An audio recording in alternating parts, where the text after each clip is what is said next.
I'm not afraid of everything. I'm afraid of very few things. Like what? Illness, death. Yeah. How'd you get peace of mind out of the other shit? Well, when I was this is a weird thing that happened to me when I was young. Yeah. I don't know if this means anything. Let's try it. I remember it, but it was a moment I had that was it wasn't religious or epinaphic or anything, but it transformed me to some degree. Is that I was fucking so afraid of everything, and if I went to a store, I'd have to walk around forever before I could even face a person in the store to buy a pack of gum. I don't know why the fuck I was like this. Yeah. But anyways, when I was 9. There was we lived in rural Ontario, and there was a blind friend of my dad's that I had to, he said, take him to the store. I was like, what the fuck? Like, I have to take this blind fucker? And I'm already shy and shit.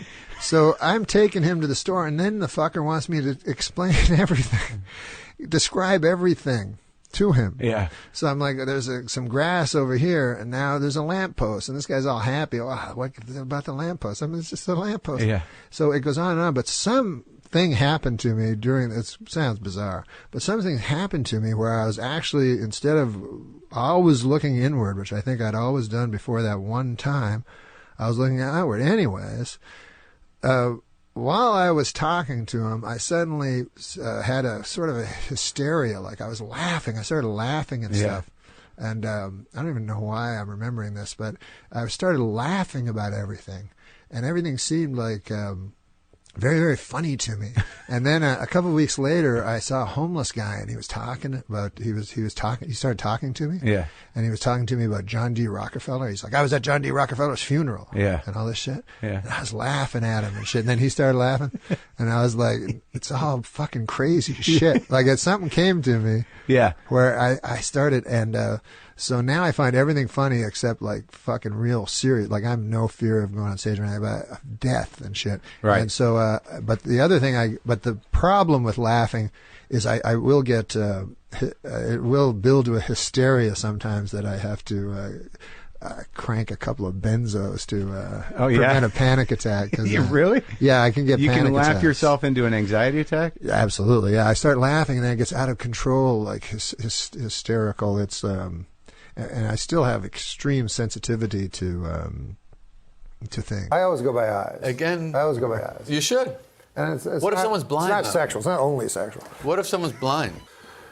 My dad knew a blind man. And my dad was in the war. He was, he was a double generation older than I. He had me when he was 50. So he was in. That explains a lot. He was in the great one, and all his friends were old. Right.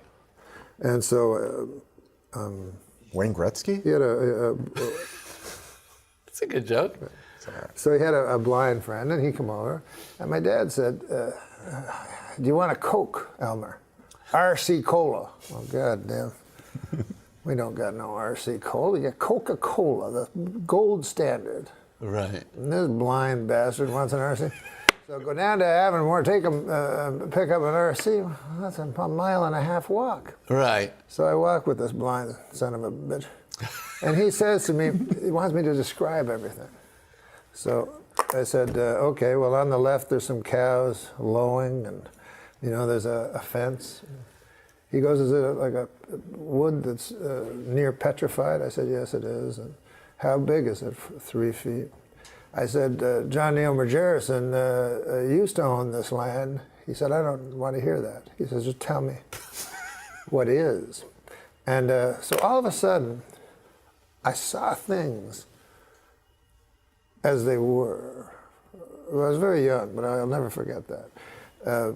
Because I had to see, for this blind man, I had to see and describe not my opinions, Right. So when I went by John Neil Margerison's house a half a quarter later, right, I didn't mention John Neil or anything. I just described the house, right, because that's all he wanted to see.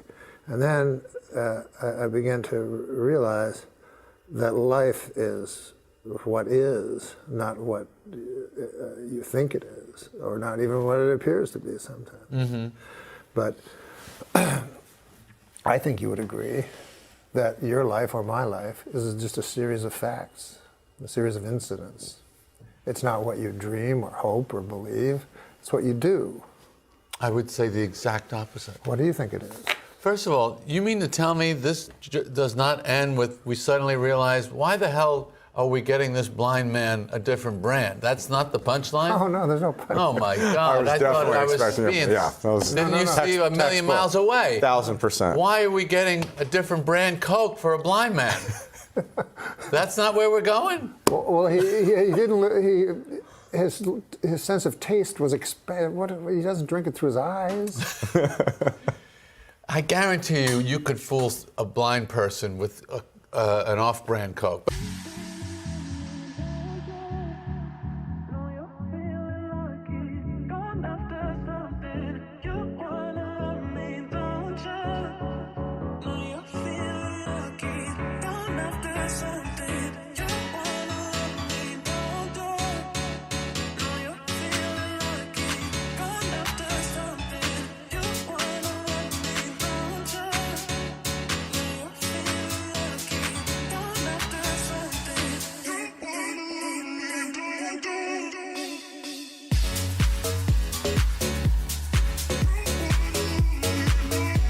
A blind man felt Princess Diana's face last week and said she is the prettiest woman I've ever seen.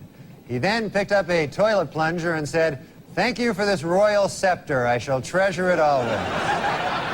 But I'll send one joke and you can make a determination. So he said, remember the joke he did about Dahmer, where he essentially reads the UPI wire copy of the Jeffrey Dahmer trial, and it's so I mean, it could not be grimmer. It's like Hieronymus Bosch sort of, and he disemboweled the young boy and ate the entrails, you know, all that stuff. And it gets to the end of the joke, and Norm says, in his defense, Dahmer said he started it.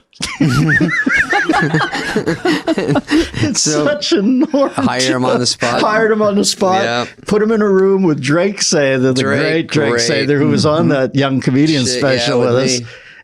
And they tinfoiled the window shut like Elvis. They both smoked Smicks. Nuts. And the head writer would go over and ask him for jokes at a certain time, and they bridled at that. And I said, listen, these guys are rare avis. Think of that as a, like, orchid hothouse. Those are two geniuses. You can't ruin the humidity in there. So I said, I went over to Norm and Drake, and I said, listen, guys, I'm not going to take your best jokes. I don't want to know your best jokes. I need some 6s and 7s for this monologue. Because Norm would write jokes that I'd have to hand back to him. They were so brilliant. I said, I can't tell. You know, I'm not going to take this joke. This will be what something and Drake too. He was a stone killer. So they said, fine. So at 1:30, it literally is like the food slot in Papillon, where the jokes would slide out under the door. And out of 12 jokes, some of them were so crazy that you thought, I'm going to go to hell just for seeing this joke. And then a couple were just they were two brilliant minds, and you know how they love to be left alone. Do you know the comedian Drake Sather? Sure. Well, he's your half a man. They were roommates. They were office mates. Shit. They were office mates at that Dennis explains Miller. it. We were really good buddies. But we figured we'd try to figure out how to write a movie. Yeah. So there was this course. I tell you this, right? I think so, yeah. There's this course. Robert McKee taught this course over 3 days at UCLA. He's like the most He's the hackiest, the worst. but the most famous. How to write in $3,000. Yeah, exactly. So it's 10 hours a day. So me and Drake we're fucking lost immediately, like an hour in. We don't know what the fuck anybody's talking about. But he started the thing, by saying, he said, it's all about story. He goes, we all know people, it doesn't matter the contents of the story, it's how you tell the story. We have all met great storytellers, and it doesn't matter what the story is. Like, because we've all met people, the worst thing could happen to them. Like their child could die, but they tell the story as nothing. Meanwhile, another woman could be telling a story about how she missed the bus that morning, and just captivate you, with all the details, and it'd be fascinating. So then for the whole rest of the 10 hours, Drake kept turning to him and he'd go, hey, Marjorie, I don't mean to be insensitive, but that story of your boy dying, bit of a yarner. I don't know if you've heard Mabel's story about getting on the bus this morning, but might pick up a few pointers. And then you just do different variations of it all day long.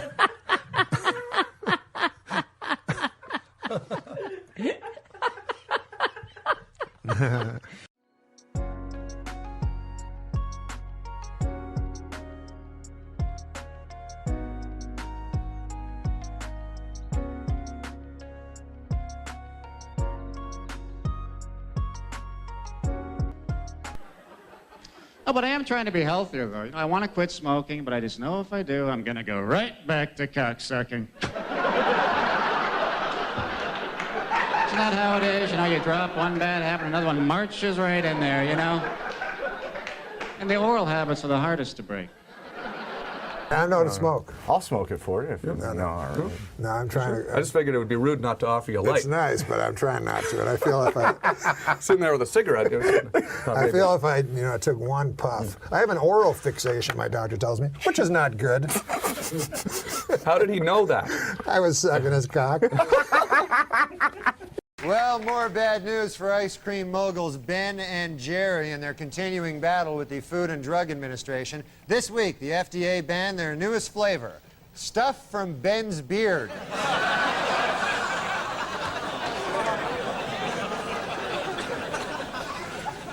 Meddling bureaucracy wrecking that. Well, bad news for ice cream moguls Ben and Jerry. This week, the Food and Drug Administration banned their newest flavor, Ben's back hair.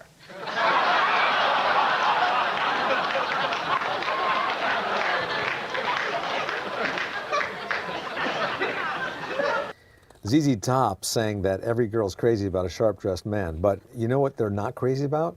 Gross long beards. It's funny and true. That one was written for yours. That was no, more no. your cadence right there. No. But you know what they're not crazy about? Gross long beards. A new study found that men with beards are more attractive. This is a study that took place at the University of... I'll do it another week. It's such a funny joke. Another week. A new study found that men with beards are more attractive than men without beards. More great work from the University of Bob Seger. My dad used to call it take a shave. Take a shave. He'd get mad at me.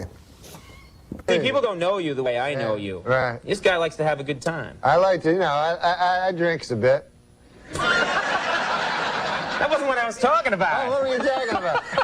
I was just saying you have a good time. It's a real innocent thing to say, and then you get right into the drinking. Yeah, occasionally I like to drink a beer. I like regular drinks.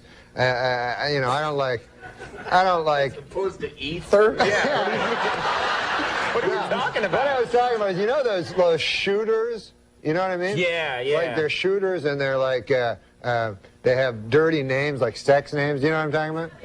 Yeah, they're all called like, the red-headed whore or something. Exactly. It's the one I like. It's actually named after me. But I guess the idea is in your head you want to order them because you're drunk. You go, hey, they go, hey, you think maybe you'll get they go, you want a red-headed whore? Yeah, like right? You figure that Rula Lenska's going to come in, you're going to have, right? You're going to have some dirty sex. But no, what I was going to say was this. But you like, you said you sometimes you have a little too much to drink, maybe? One time I drank a super amount, and I'd only been... A super amount, right? It was when I was a young guy. I'd only drunk like 8 or 9 times in my whole life. I never had gotten really drunk, but I had drinks. And I went out with my buddies and I was drinking, and they were having those crazy drinks. All of a sudden, I was really drunk. And then a guy gave me some pills. Like, he said, hey, you want some pills? And I said, yeah, all right. So I ate the pills. And you're not supposed to eat pills while you drink. I think even if you're not drinking, it's not a good idea when someone goes, you want a bunch of pills? Yeah. I know. Combining the two. This guy was a decent guy. He was a bouncer. No. But, so I said, yeah, so these pills, they just make you like 100 times drunker. So then oh, man, I'm really drunk. And then, like, time passed, but I don't remember. And then my friends are like, hey, let's go. I'm like, why don't you guys go? Where are you going to, why go? Right? Like, we're in a bar drinking, right? And like, it doesn't seem right. You don't want to go home, you know, and watch I Love Lucy or something. So you're like, hey, I just stay here. I'll make new friends, right? So I was like real drunk, and everybody was like cool. It was like a Western. It had a jukebox, you know, one of those. Guy gives you a whole bottle there, you know, and you go, ah. And then...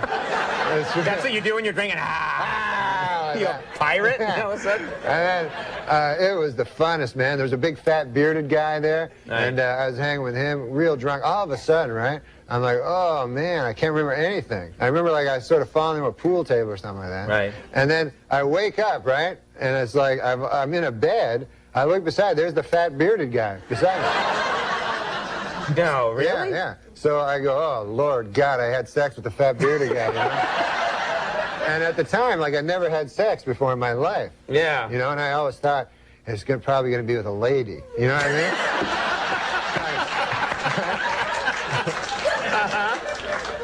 So then I looked over, and the weird thing was, instead of us being in the same bed, he's in a separate bed, right? Like, we have two separate beds. It's like twin beds. Twin beds. So then I'm like, wait a minute, now this is weird, because...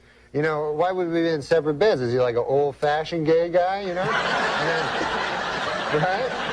But he has the good values, yeah. So we're not married yet. There's no such thing, of course, as an old-fashioned gay guy. They're the most decadent people. So I said, with sex, you know, they enjoy sex like crazy, you know? We mustn't generalize. No, we mustn't generalize. No, but go ahead. Seriously, they, you know, if there was a bathhouse for straight guys, we wouldn't be able to have sex 9, 10 times a night anyway. So anyways, I'm with, they love sex, it's a good thing. But I'm beside the fat bearded guy. I go, holy Lord. Anyways, it turns out, not a gay man at all. Turns out this guy, when I blacked out, had checked me into a rehab. No. Yeah. And she's in there with you? Yeah, so I got robes and a slipper, and they wouldn't give me my clothes back, and I had to stay in there for 3 days, and they're like, you're an alcoholic. I go, no, I'm not. And then apparently that's what alcoholics say too, you know.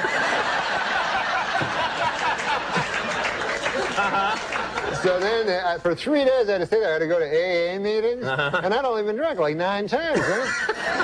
So they're like, what's your worst one? I go, I guess the 9th one was bad, you know? Right. That was, and when did you hit bottom? I said, I don't know. The cool part of it was the girls all get up, right? And all their stories are all the same. Whenever they hit bottom, right. Every story is the same. They're like, oh, when I hit bottom, you know, I a guy for a drink, you know? And you're like, oh. You know, every guy.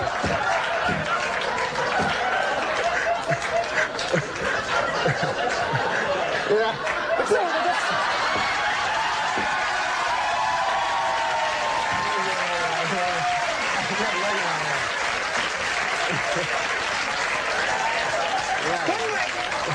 Couldn't we just take them out of the studio for the Norm part and then bring them back? Get a salad guard up, something? So anyways. All right, well, that's a nice story. No, but it's a serious illness, you know. Alcoholism. It's an illness. It's an illness, you know. Yeah. It's a good illness because you know, there's not a lot of illnesses you get to be drunk all the time. Yeah, I know. That's a corker.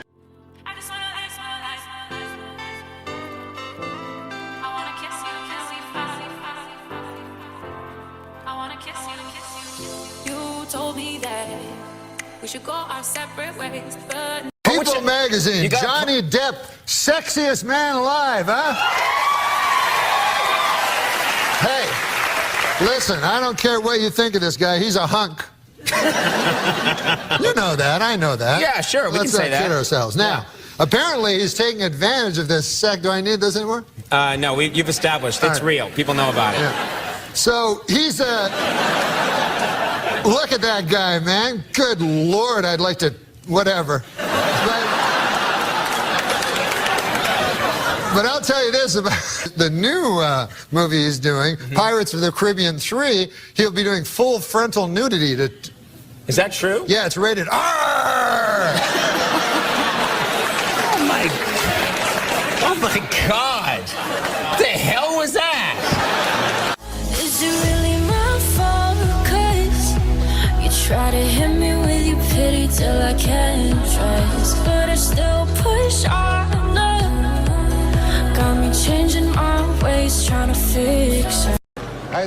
earlier tonight, I took a cab to the theater, folks. And I don't know if you've ever been in these New York City cabs, but I got one of those cabbies, couldn't speak English, you know.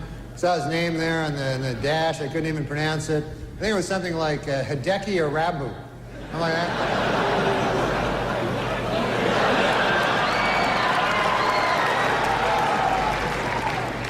And there's Charles Woodson. How about that? Huh? What a season he had.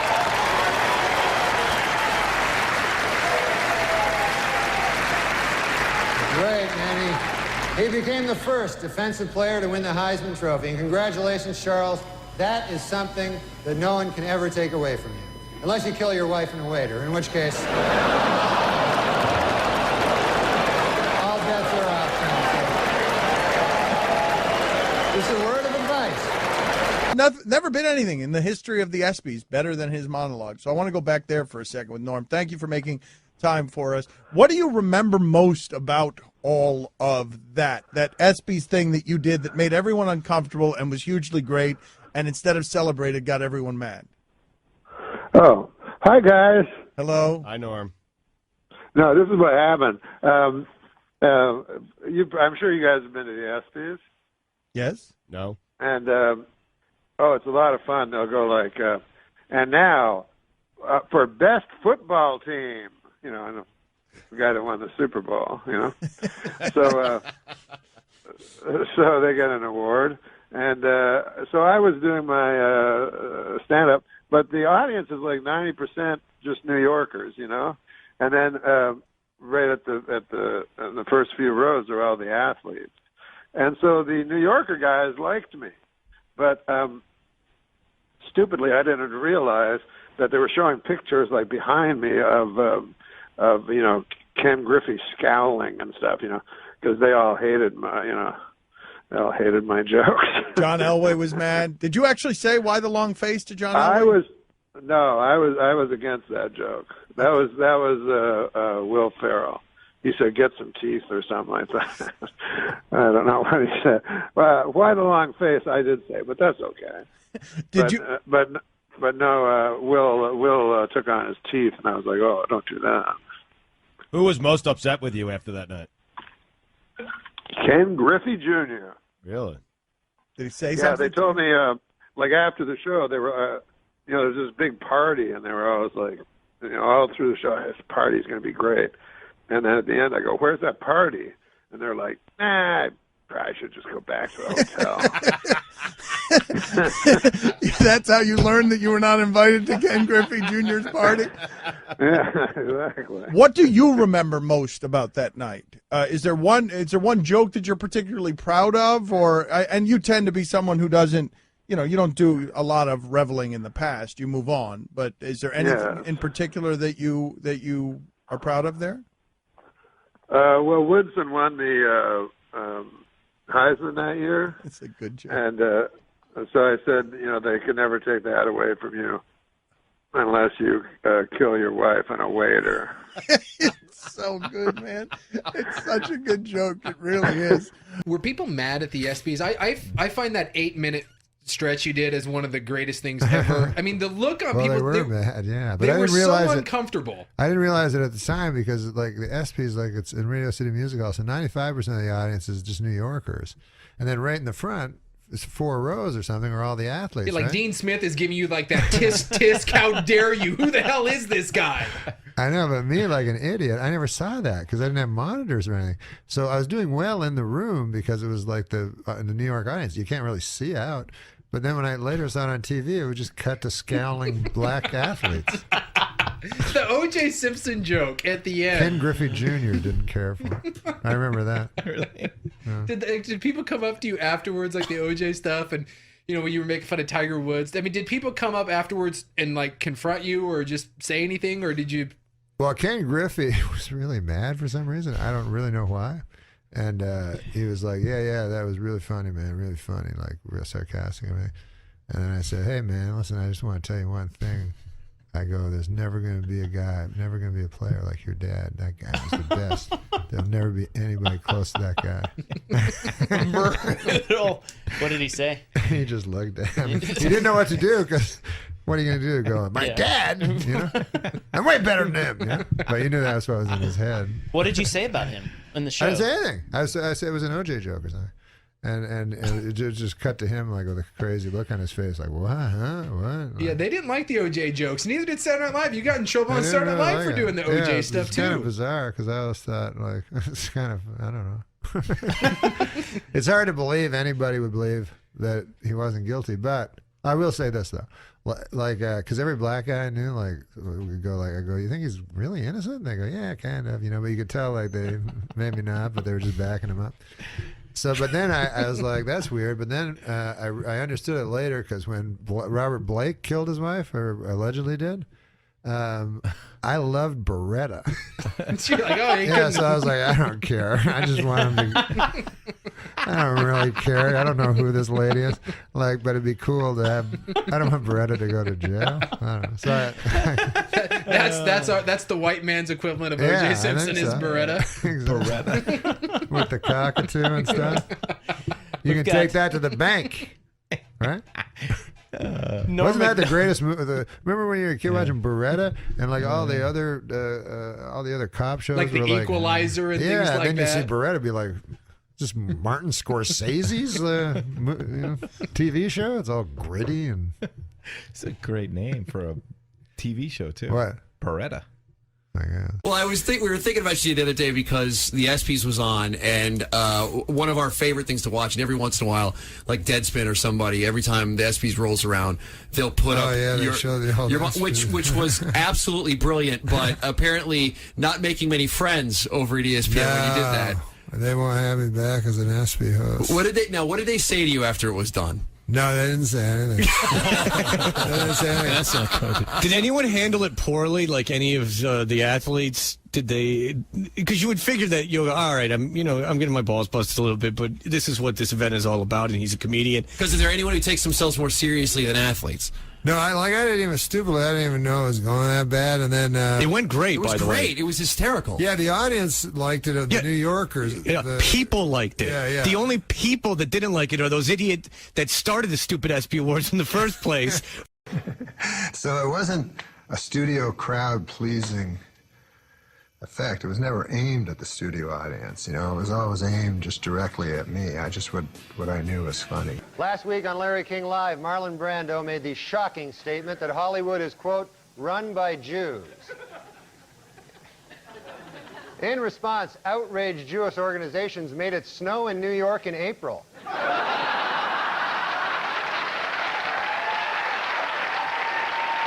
Native Americans in upstate New York are trying to block plans to build a Kmart on the site of a Mohican burial ground. In addition, they were upset to learn that sales at this particular Kmart will be announced, "Attention Kmart savages." 3 years ago, an 11-year-old British schoolgirl put a message in a bottle and tossed it into the Atlantic Ocean. Well, this week, she was astounded to receive a reply from halfway around the world. Sadly, the reply read, "You're 11, what are you wearing?" While in the hospital, Michael Jackson had his room specially decorated with 2 huge photos of Shirley Temple. But don't get the wrong idea here. Michael Jackson is a homosexual pedophile. He is...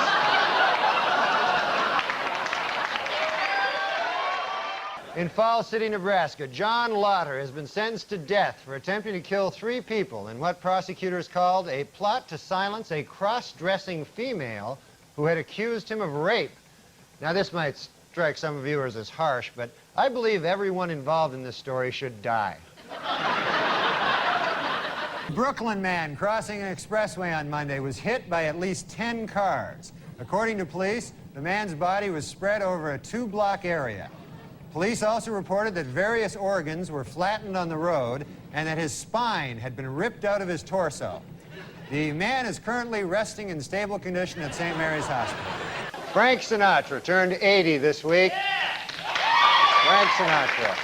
And although the singer is said to be suffering from Alzheimer's, he had a typically festive birthday, singing a duet with a hooker and having sex with Tony Bennett.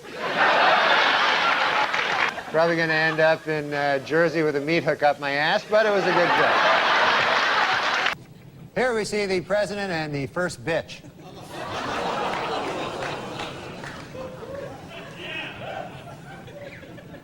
Hey, slow down, you bitch. Let me catch up.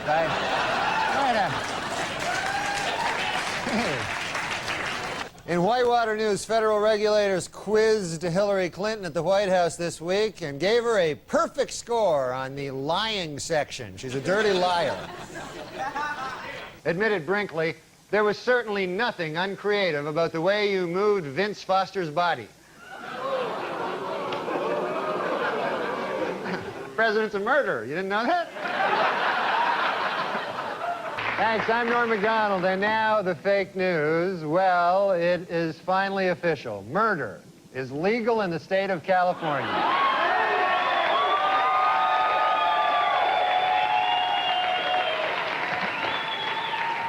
A down-and-out O.J. Simpson, depressed that all of his money-making ideas have failed, has decided to go back to doing what he does best, killing people.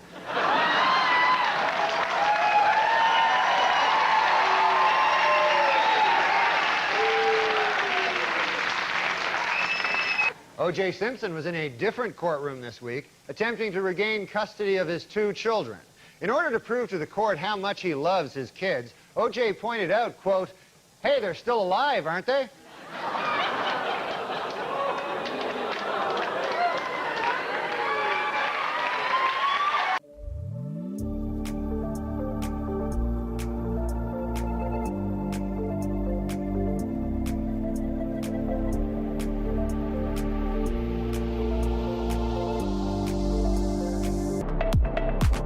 Women would be more likely to vote if they could send in ballots by mail or if polls were open longer. Also, more women would vote if you were permitted to bake your vote.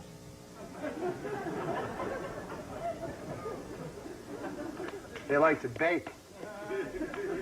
In Milwaukee, Wisconsin, a man allowed his 8-year-old daughter to take the wheel of his car, and an accident ensued that damaged 7 other cars and injured 6 people. Which once again proves my theory, women can't drive.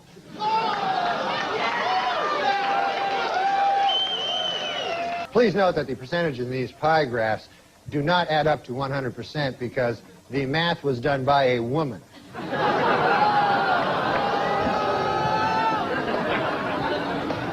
For those of you hissing at that joke, it should be noted that that joke was written by a woman. So, no, I'm just kidding. We don't hire women. Well, I've never asked you this before, and we've been good friends for many years. Ah. Okay, I made that up. But No.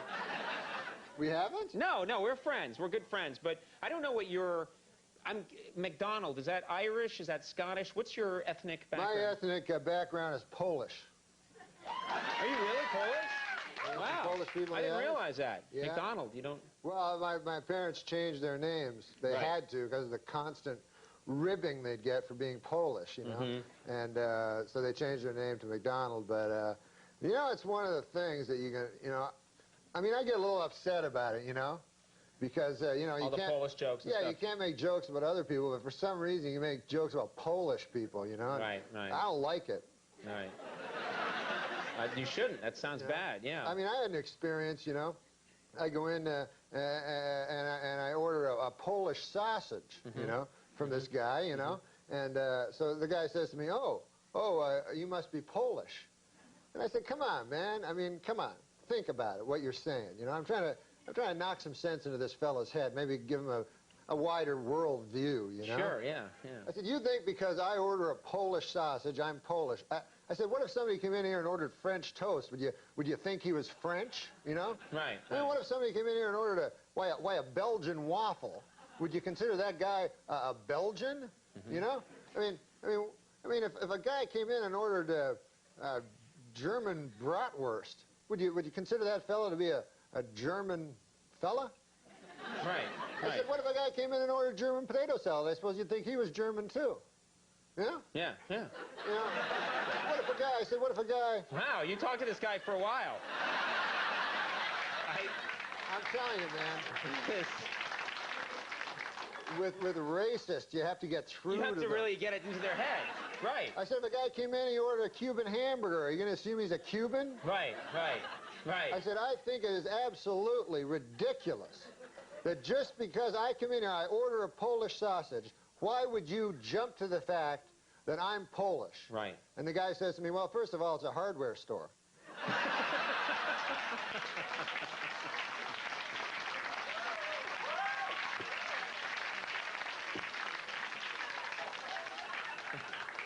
And you hate Polish jokes, don't you? You just hate them. No, I think they're disgusting. Let me ask you quickly. We haven't talked to you in so long. I want to ask you about your family. My great family. I love them all. How's your... we used to talk in the old days. You and I used to spin some yarns about Uncle Hector. How's Uncle Hector? Oh, Uncle Hector. Uncle Hector... He's Polish, too, I'm guessing. No, he wasn't Polish. Oh, okay. No, he was from my cousin's side of the family. And he was... he was a great man, my uncle, you know. Right. He was an old fella. He actually rode the rails during the Depression. Oh. You know, he was a hobo. Hobo. As you might call him. I don't like that term, but whatever. Tramp or whatever, Yeah, what he's a have you. tramp, Railroad bum. And, but he wasn't a bum. He was just out. He was a good, honest man during the Depression searching for work, you know.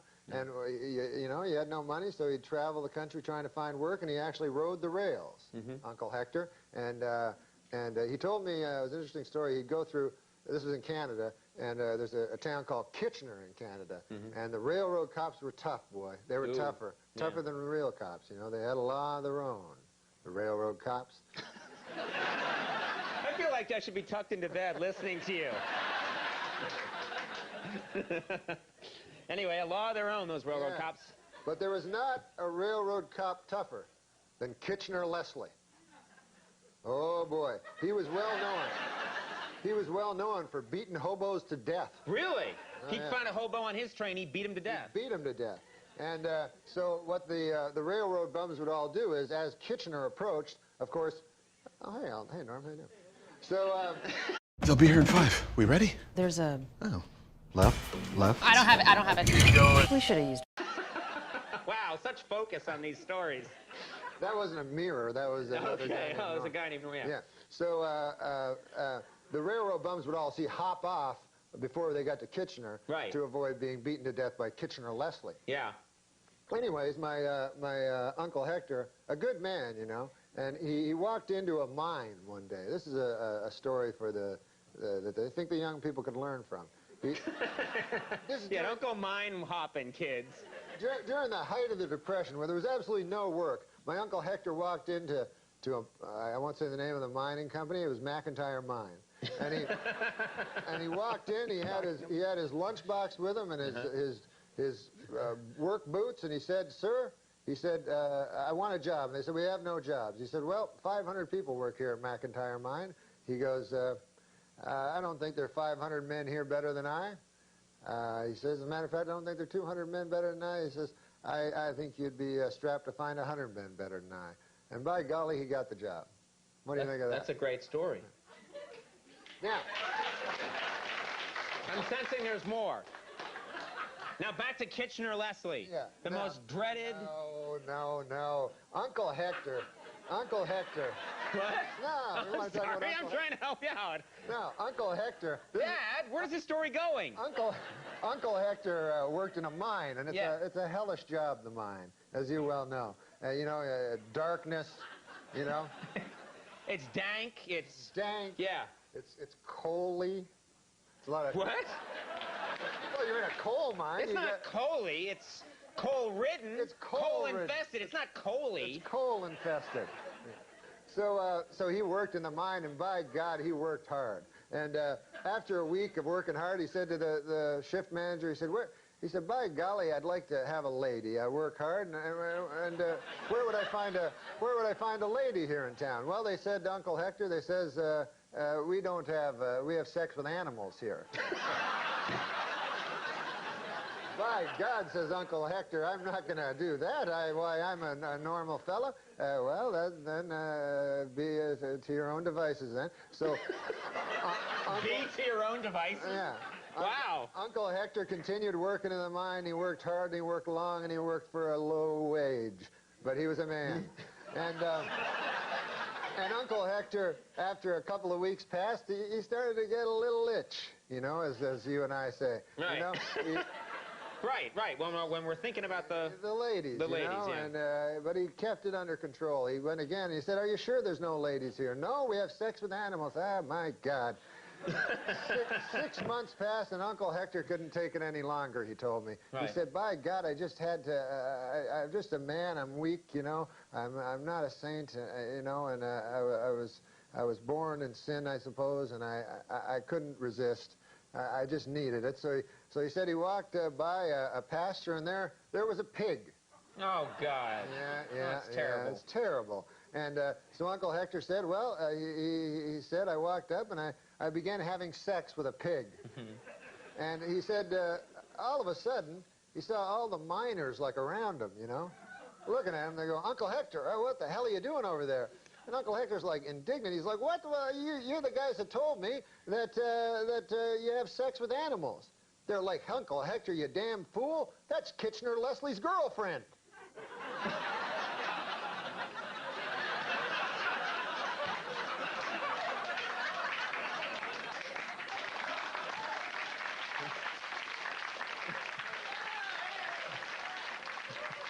Of all the animals. All the animals to have sex with. You don't want to have sex And not with Kitchener Leslie's pig. No, that's terrible. Not Kitchener Leslie's pig. Kitchener Leslie's lady. Oh, yeah.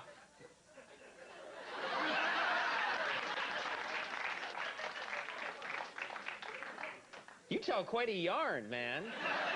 Well, I had shorter ones, but... Weekend Update with NORM MACDONALD.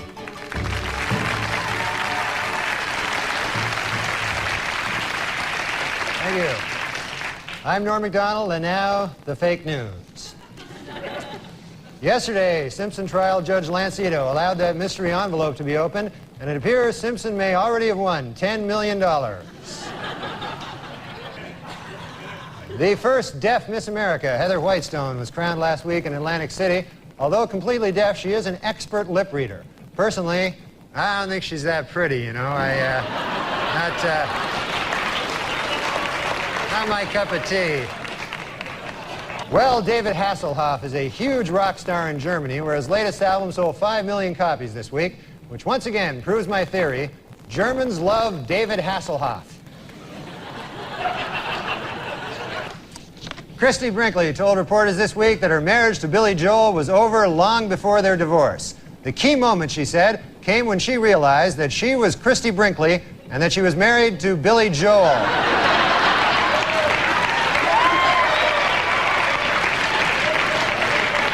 And in a related story, this week marked the 5,000th performance of the Broadway musical Cats. It also marked the 5,000th time a guy turned to his wife and said, "What the hell is this?"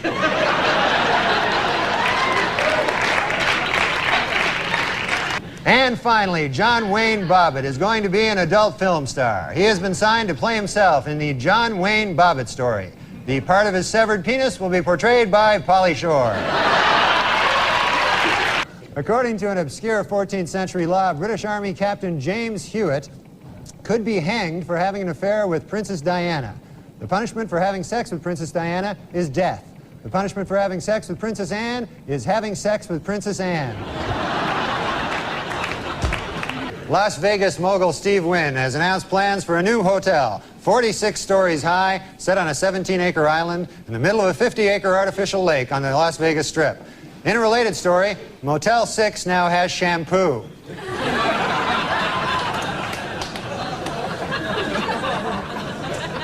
Well, a beef-flavored water for dog hit stores this week, and dogs are eagerly anticipating the arrival next month of the newest water flavor, other dogs' asses.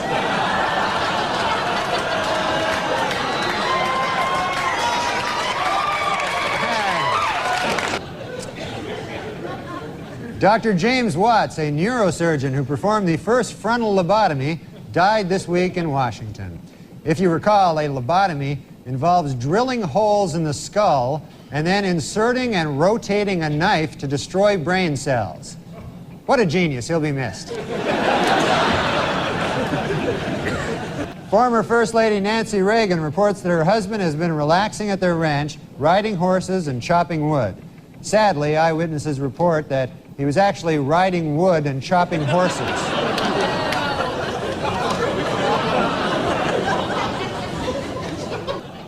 Ted Kennedy says now that he's won re-election, he can finally relax, get off that crazy diet, and really let himself go. Yeah, Ricky Lake, you know, she really is an animal lover, though. She has 3 cats, 2 dogs, and a big ass that follows her around everywhere. Well, there may be trouble in paradise. Lisa Marie Presley confirmed this week that she and Michael Jackson live in separate residences 50 miles away from each other. Lisa Marie was quoted as saying, "I guess being married to a homosexual pedophile wasn't such a great idea after all." Kenny G has a Christmas album out this year. Hey, happy birthday, Jesus. Hope you like crap.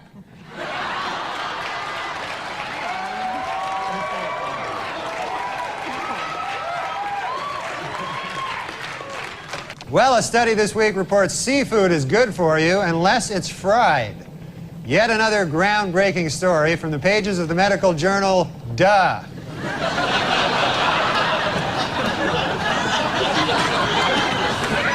A new FBI study shows that for the first time, Americans are more likely to be killed by a stranger than a loved one or acquaintance. Their advice? Introduce yourself to as many people as possible.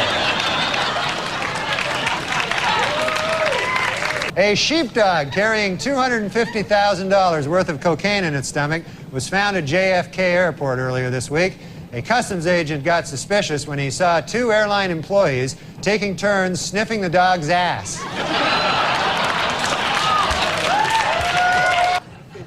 O.J. Simpson's lawyers have decided to skip hearings on DNA evidence and go right to trial. Asked why they did this, the lawyers replied, "We want to get O.J. acquitted as speedily as possible so he can get back to doing what he does best, killing people." There's a new 24-hour cable TV channel now. It's called Fish TV. The channel shows a giant aquarium of fish 24 hours a day, except from 2 a.m. to 3 a.m. when it shows the Byron Allen Show. In a survey this week, men said they preferred penis size to height. 62% of men said they'd rather be 5'2" with a 7-inch penis. 36% said they'd rather be 6'3" with a 3-inch penis. And the remaining 2% said they'd rather be 1'4" with a 300-inch penis.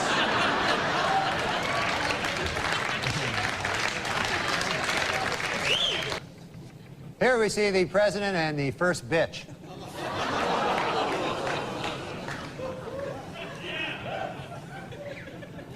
Hey, slow down, you bitch. Let me catch up.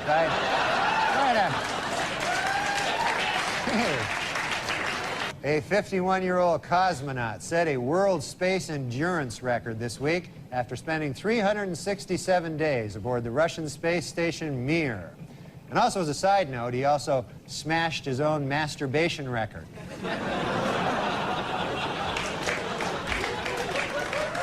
In Walnut Creek, California, anyone who turns in his gun can get free therapy. And anyone who doesn't turn in his gun can get free anything.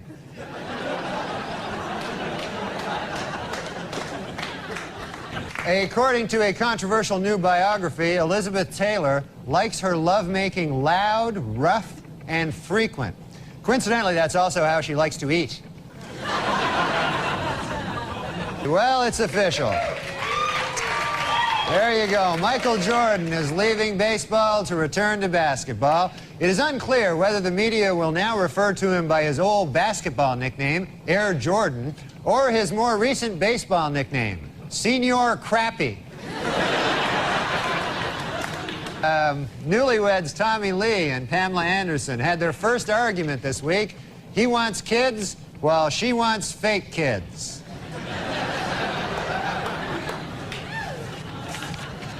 A new study says that people who quit smoking have healthier lungs. Yet another groundbreaking story from the pages of the medical journal, Duh.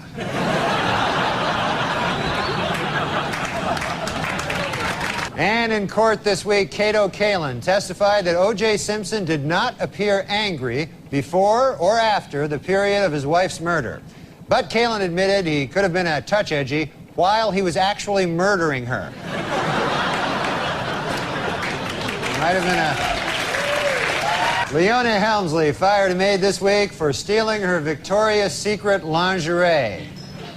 And you think she looks hot here, huh? Imagine, if you would, with the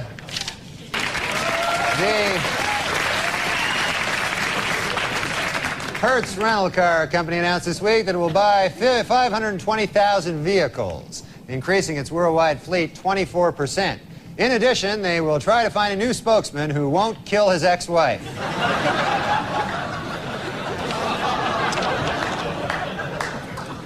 And finally, the Diamond Council of America advises that men spend 2 months' salary on an engagement ring, while the American Housing Company suggests that you spend 25% of your salary on rent. Interestingly, the U.S. Crack Association recommends that you spend all your salary on crack. In medical news this week, scientists report there may soon be a vaccine for drug addicts, which completely eliminates the craving for cocaine. They caution, however, that the vaccine is extremely dangerous, highly addictive, and costs $10,000 a gram. This week at the O.J. Simpson trial, the infamous bloody glove was finally introduced into evidence, and O.J. didn't help his case any by blurting out, "There it is, I've been looking all over for that thing."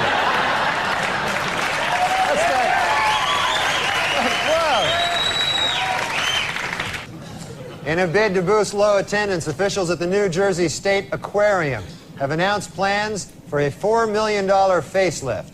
In addition, flashing neon signs will be placed outside the aquarium, stating that the fish are, quote, all nude all the time. Julia Roberts told reporters this week that her marriage to Lyle Lovett has been over for some time. The key moment, she said, came when she realized that she was Julia Roberts and that she was married to Lyle Lovett.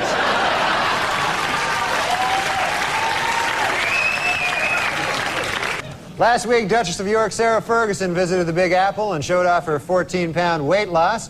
Hopefully, this will not interfere with her official duties of sitting on her fat ass all day long. Well, singer Willie Nelson, who was arrested recently in Texas for marijuana possession, saw the charges against him drop this week. A judge ruled the arrest had been illegal because police didn't have probable cause to search his car for pot. How about the fact he's Willie Nelson? Well, the magazine POV came out this week with a list of the best and worst jobs to have in the next century. Their 3 best were, in this order, multimedia software designer, management consultant, and interactive advertising executive. While their worst, for the 3rd year in a row, crack whore.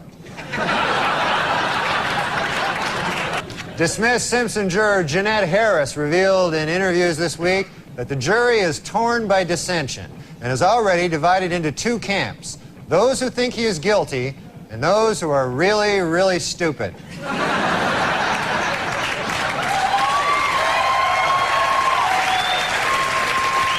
A Cambridge, Massachusetts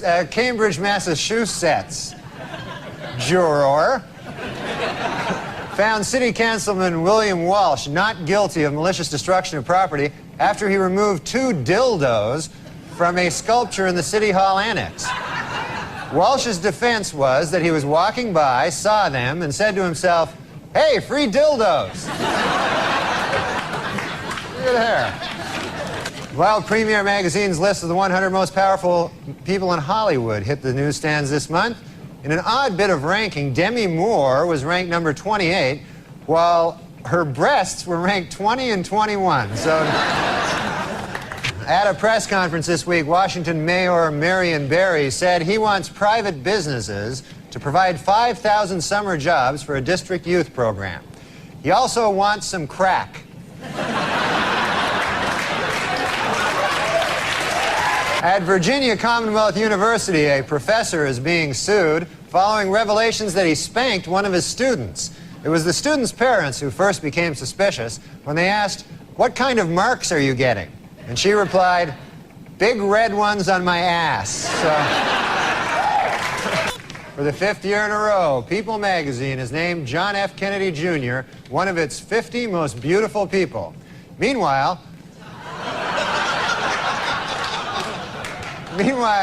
Big Red Nose magazine has named Ted Kennedy one of its 50 faces most ravaged by drink. Well, in Buffalo, Wyoming, a truck jackknifed this week, spilling hundreds of sticks of dynamite on the I-90 interstate, though officials noted that there is absolutely no danger as long as you're protected by magic. Yeah, I wish I was protected by magic. All right.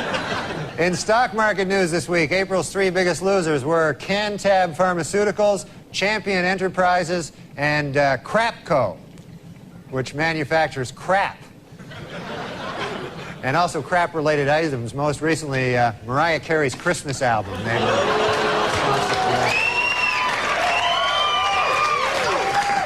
Due to expected cutbacks in funding for PBS's The Frugal Gourmet, has announced that he'll be changing his name to The Cheap Bastard.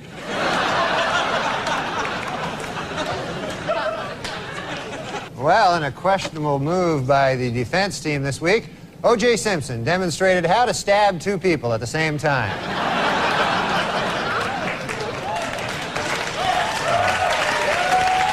Well, Gary Busey left the hospital this week after overdosing on cocaine last Friday. Doctors say Busey is okay and he should be back in the hospital in no time. Last Friday in Washington, D.C., the city's elementary school students pledged to stay drug-free as a gift to their moms on Mother's Day. Meanwhile, D.C. Mayor Marion Barry got his mom a great big box of chocolates. The Walt Disney Company has announced plans to build a $300 million hotel and entertainment complex in New York's Times Square. Construction begins next spring on their first attraction, Crack Horrors of the Caribbean.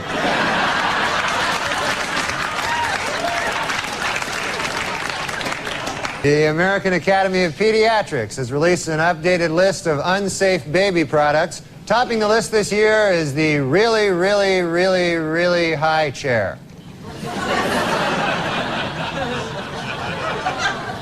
Officials in Disney World have ordered their ride, the Extra Terror Estriel, to be shut down until it can be made scarier. When the attraction reopens in 2 weeks, it will be exactly the same, but missing 6 bolts.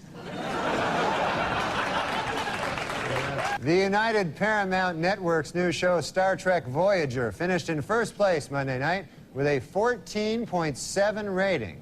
For those of you who don't know, 1 rating point is equal to 950,000 nerds.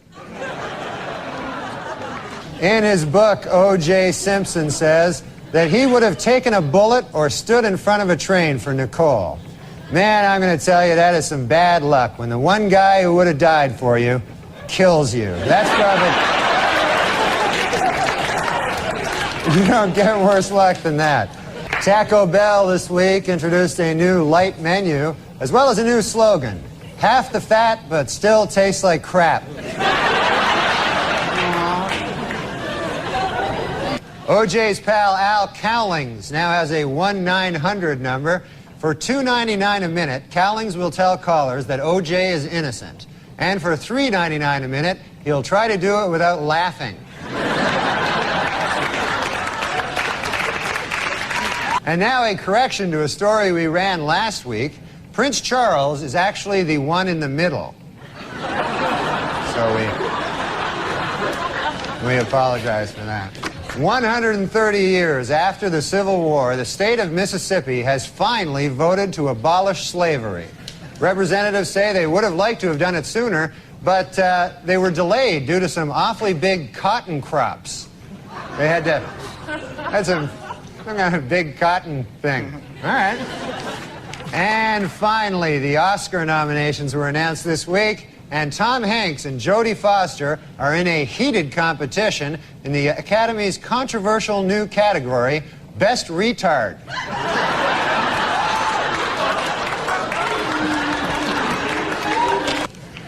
Well, there's good news this week from strife-torn Ireland, where a historic peace agreement has just been signed. Gee, I wonder if anyone will celebrate by drinking. New medical research shows that men and women have different food cravings. Men preferring meat and women preferring sweets.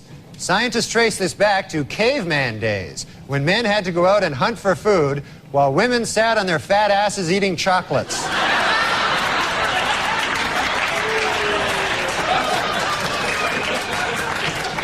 Washington Power twosome Mary Madeline and James Carville are expecting their first baby in July. No one knows if the baby will be a Democrat or a Republican, but doctors are sure of one thing: it will be weird looking.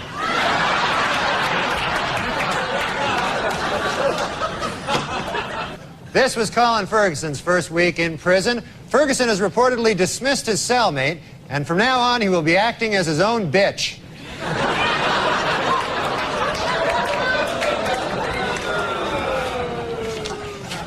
The richest girl in the world, billionaire Athena Onassis, celebrated her 10th birthday this week. What's it like to be the richest girl in the world? Well, to give you some idea, at the party, they had 2 cakes.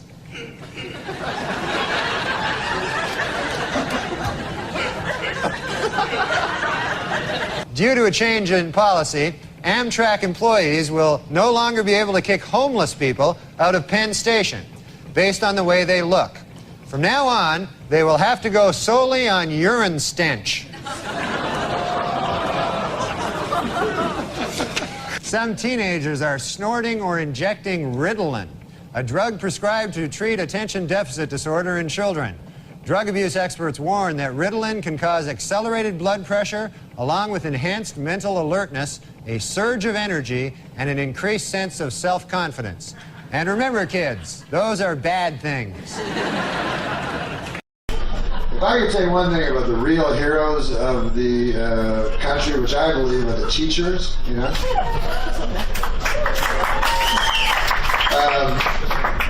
I don't believe they're the real heroes. I just spoke again. I think the real heroes are the real heroes.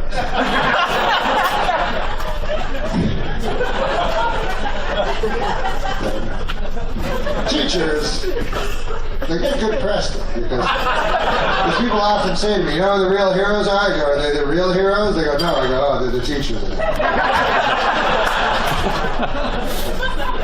It's counterintuitive that it doesn't seem like a heroic job, but yes.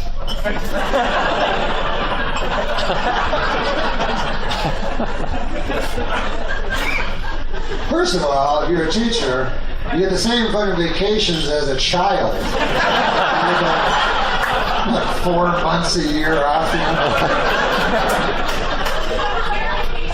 My vacation? I get almost no time off. We're 48 weeks a year.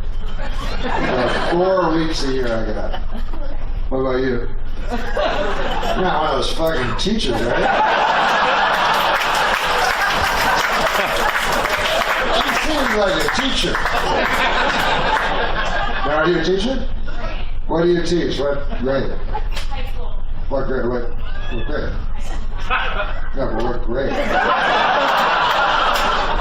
Not so easy when it's the other way around.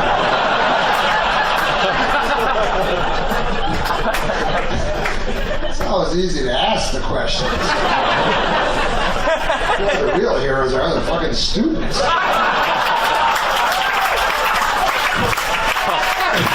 I actually have to answer the question. Now, what grade do you teach? 9 through 12. So you need a grade 13 education.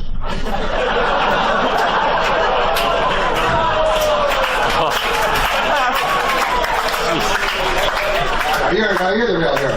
No, you're the real hero. No, I'm just kidding. You're the real hero. Our husband's like, you're not the real hero. Shut the fuck up.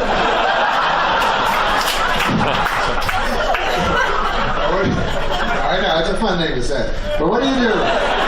What do you do for a living that your wife's the real hero? What? You know you're not the actual real hero, don't you? You look obsessed. Did you see how upset she is? So you actually feel you're the real hero? See, I think you've disqualified yourself a little. Because I believe real heroes don't think they are.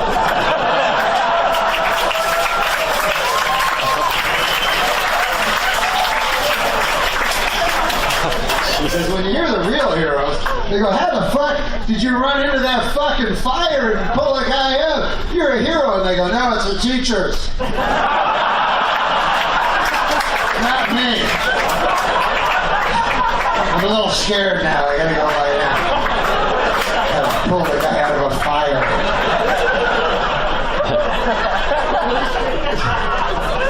That's a good job. Come on. Everybody's shorter than you. Are you gonna work it? You have to do whatever the fuck you said. No, I'm sorry. What did you say? What? Oh.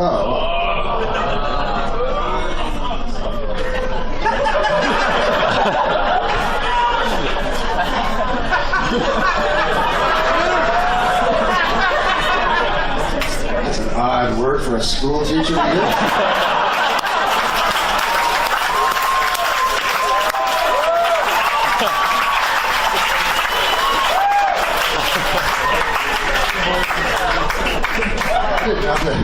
People that were teaching our young children were bandying around words like retard. I'm just kidding. No, they do a lot of good. You know what I read, actually, though? A serious statistic.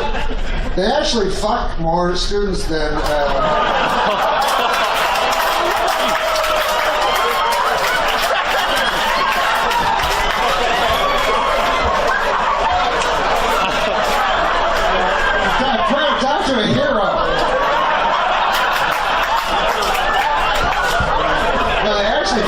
students, if you can believe this, than priests. You know how priests...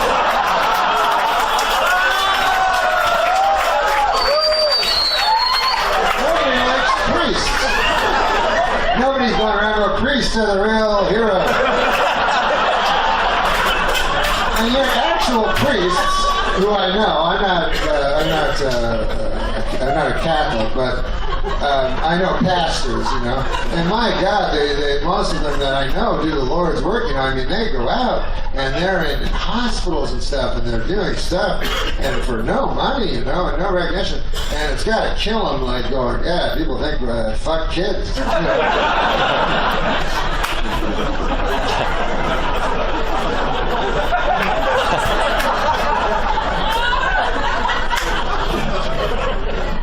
Like, if I was a priest, man, I just let it be known. Like, I do a TV commercial. I go, hey, listen, I'm Father Norm here. Come on down to my church. I won't fuck your kid. I'll tell you that. That's the first thing I promise you. I'll tell you a little something about myself. I'm Father Norm, as I've told you, and 20 years or so ago, I took a vow of chastity. Now, what that means is I cannot have sex with a lady, you know? Now, that's tough, because I like ladies, and especially the ones, you ever see those ones where they press their tits together, kind of, they got a little cleavage on, but they look kind of hoary, but it looks like they don't know they're whores. Anyway, that's my type. Everybody has their own type. The point is, I don't even fuck them, let alone a child, for God's sake. Why would I want to fuck a child? So anyways, go down to Father Norm's. I will not fuck your kid. And you can leave your big-titted whore wife at home. I don't need that hanging around asking me questions all the time. It's jumpy. You got to admit, though, the guy that put that flag in the Iwo Jima, he's close.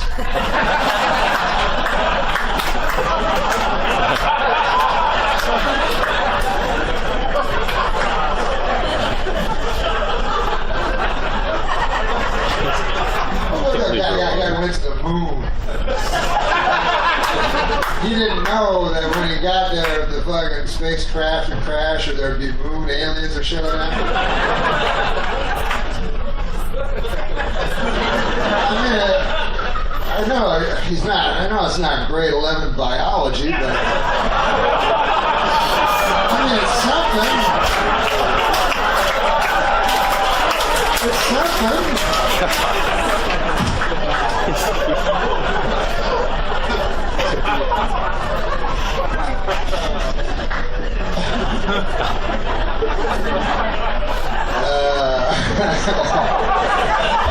Imagine any fucking other fucking job, you know, you go, hey, I'm the civil servant, I'm a hero, you know, you're fucking retarded, but a teacher,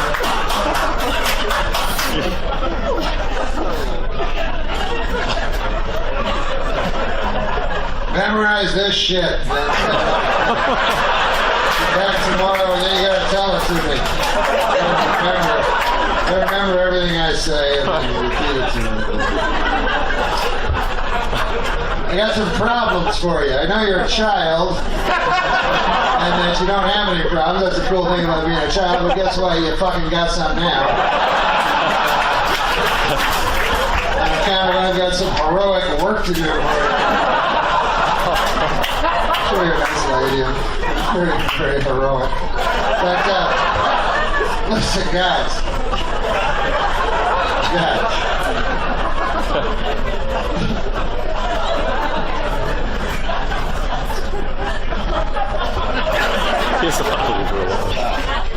In science, do you teach Newton?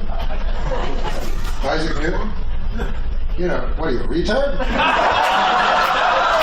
Isaac Newton? There's kind of a...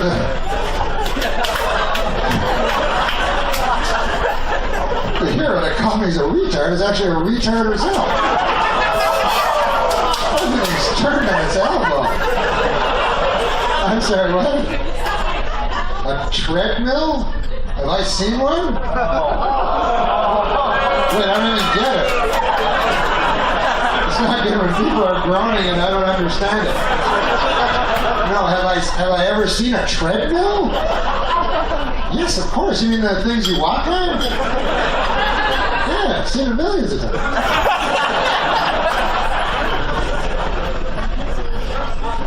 What?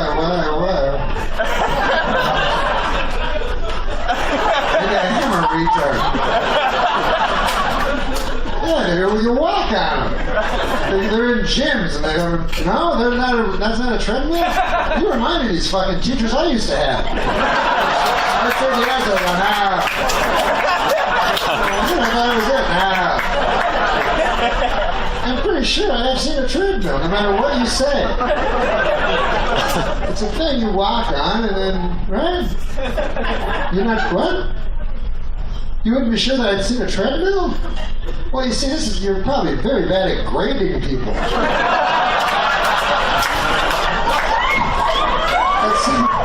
At some point, when you ask a student a question, and they give you an answer, you have to take them on faith. Well, there'd be no motive for me to lie about that question.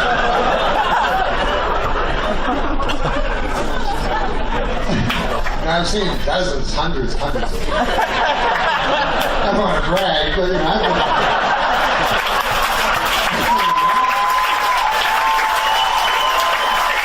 I've been around.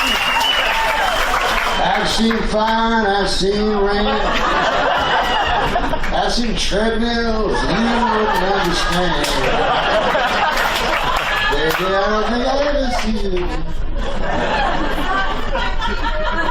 Judge Lance Ito this week barred all potential jurors from reading Faye Resnick's controversial new book, Nicole Brown Simpson, Diary of a Life Interrupted. The judge also barred them from reading Faye Resnick's other new book entitled Judge Lance Ito is a Big Fruit. And now it's time for Weekend Update's movie reviews. This week I saw Interview with the Vampire. And here's my review. Not gay enough.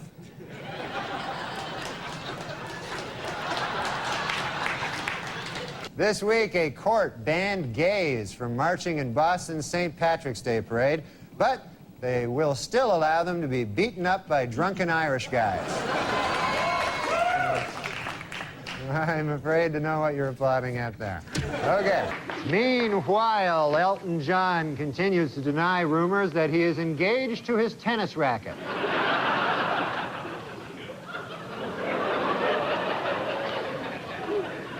Well, if I can be allowed a personal opinion, you know, I think Harrison Ford's new mustache works.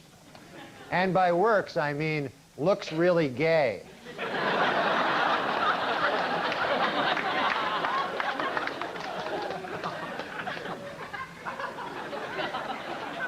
In overseas news, an attempt to lift the ban on gays serving in the British Armed Forces has been defeated in Parliament. This raises a difficult legal question. How do you exactly tell if a British guy is gay?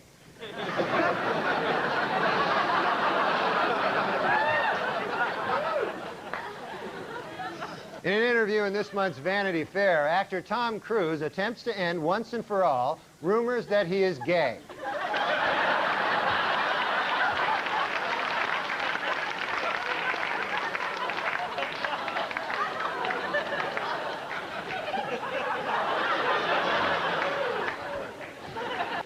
Meanwhile, the U.S. Army is dealing with a scandal of its own as dozens of female recruits have charged drill instructors with sexual harassment, intimidation, and even sexual assault.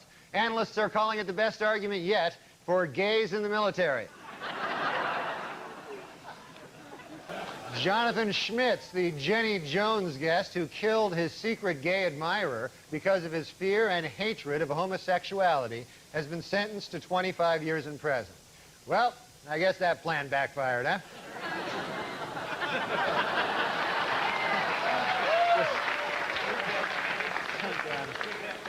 And it's been reported that Keanu Reeves is engaged to actress Amanda Decadina. Asked to comment, Keanu said, "What? I thought I was gay. I'd always heard I was gay. Beginning in March, DC Comics will change Superman's traditional red and blue costume to a new form-fitting bodysuit. The problem with the old costume? Not gay enough.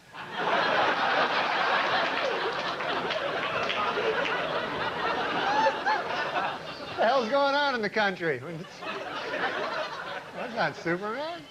All right. TriStar's Picture is planning a film about the 70s disco act, The Village People.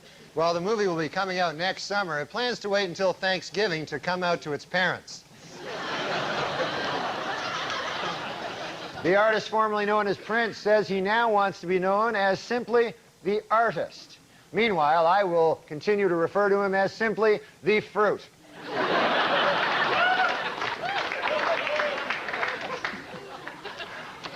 In other music news, several major acts are on tour this month, including the Counting Crows, Metallica, and the Fruit.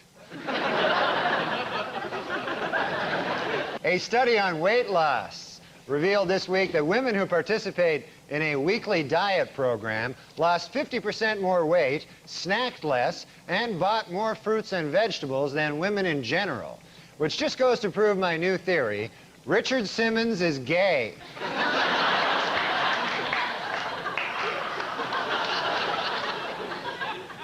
Our top story tonight. This week, after months of speculation, sitcom star Ellen DeGeneres finally admitted that yes, she is gay. Inspired by her courage, today, diet guru Richard Simmons admitted that he is really, really, really, really gay.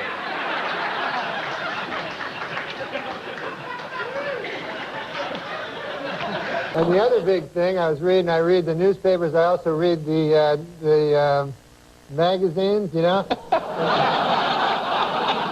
The periodicals. Yeah, the periodicals. Yeah. And I was reading, I don't know if you read the cover of Time magazine, but they got the cover this week is a lady saying, I'm gay. Yeah.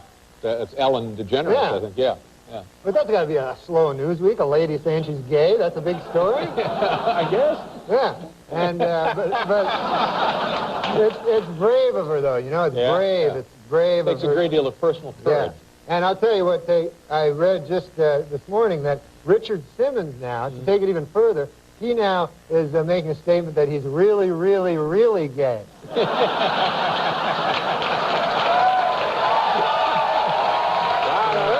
news. Yeah. To me, that ought to be on the cover. Yeah, he got burned. You still live in New York? Oh, yeah. Beautiful city. You're in Hollywood now, though, Jacques aren't you? Villeneuve? Yeah, Jacques Villeneuve. Canadian. Canadian who grew up in my city, and his father was my all-time hero. Gilles. Yeah. Unbelievable. Did you meet him backstage? No, I haven't. I met Randy Travis, and I'm a huge country music fan, and George Jones is my favorite, so this is a big night for me. Do you like the new country or you like the old country? No, the new is gay.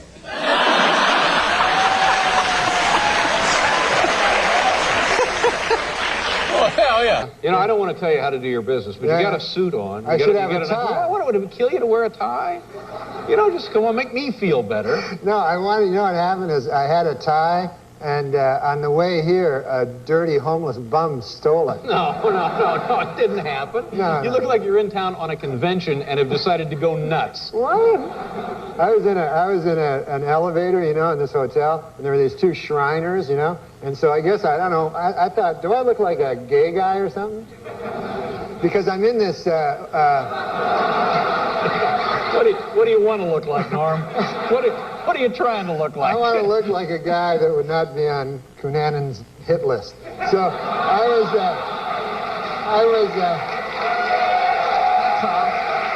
simple as that.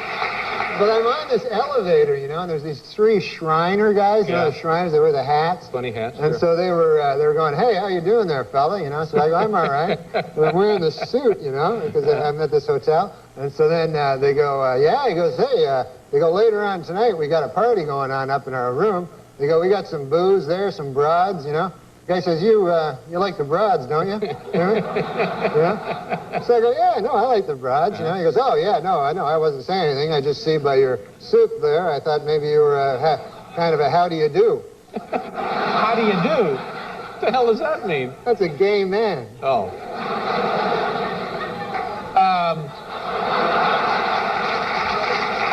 I don't know. How you feeling? You all right? Somebody told me you had the flu or something. Oh, no, I'm all right. How do you do, by the way? I'm fine. Fine. You don't have the flu? You weren't feeling? I heard you were a little under the weather. Had a cold or something? I was a little bit sick, you know. I went to the doctor. I was going to the doctor, you know, because I'm worried. When you're sick, you go to the doctor? Yeah, or even when I'm not. You know what? Yeah, that's right. Even when I'm not, I'm worried. I'm like, maybe today I'll get, like, bowel cancer or something, you know? Like, I get concerned. No, I swear, that might sound weird, but there actually is no such thing. I checked in the medical dictionary. But I go to this doctor, and he gives me, like, he always gives me these crazy things. And so he said, I want to, like, test out your body fat. Yeah. You know? Mm-hmm. Meanwhile, I'm a really skinny guy. Yeah. Like, my whole life I've been skinny. I've been self-conscious about it, you know? Self-conscious. Right. And I always had problems with those words. I always thought conscience. I know. Was conscious. It's fine. Don't worry about it. This is not an elevator with Shriners, so just relax.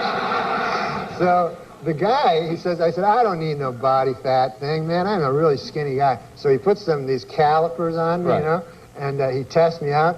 Comes back, turns out I'm fat as well as skinny.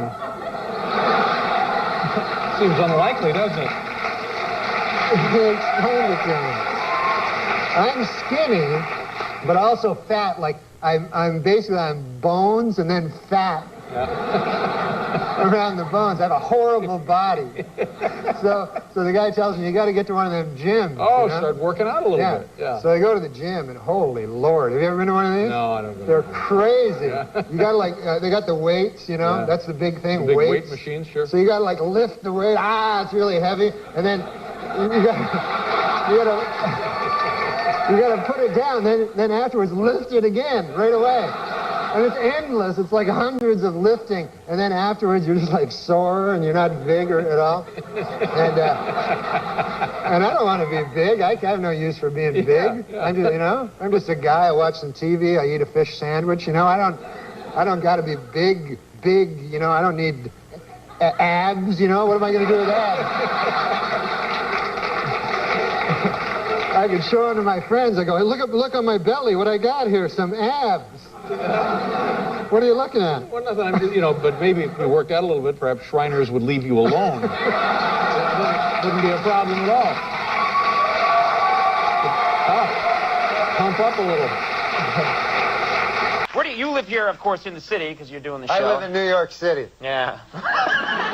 This isn't a police interrogation. Are you sure? Where about? Where in the city do you live, approximately, not specifically? I live at 56 between 8th and Broadway. Okay, and what's your phone number? Just give me 7 digits. All right. What? Your neighbors nice people? The people that live around you? Great people. Every day I meet somebody new. You know, this city's great because of the neighborly people. You know. I don't know. But I did meet one neighbor. Interesting story. You know, that this guy. He just moved in, you know, next door to me. So I'm always one to meet the neighbors. You like to chat with the neighbors, yeah, because, you know, so I went over to the guy, knocked on the door next door to where I live, and I say to the guy, I said, hey, I'm your new neighbor, you know, and I said, good to see you, you know, nice to run into you, you know, welcome to the neighborhood, you know. And so the guy, I said, what do you do for a living there, sir? You know, if you don't mind me asking. You know, what do you do for a living? I'm a nightclub comic, I tell the guy. So he says to me, he says, I work down at the University of Science there. He says, that's a good school, by the way. I can't remember the exact place. Sure. But he says, I'm a professor of logic. So he says, the guy says, logic. Now, what the hell is that? I never heard tell of that. He says, oh, well, he says it's a kind of a pattern of syllogistic. Well, he says it's hard to explain. He says, why don't I give you an example? So I said, fair enough. Why don't you do that? So the guy says, well, he says, let me ask you a question. He says, do you own a doghouse? So I go, yes, I do. He says, well, then that means you probably have a dog. I said, yes.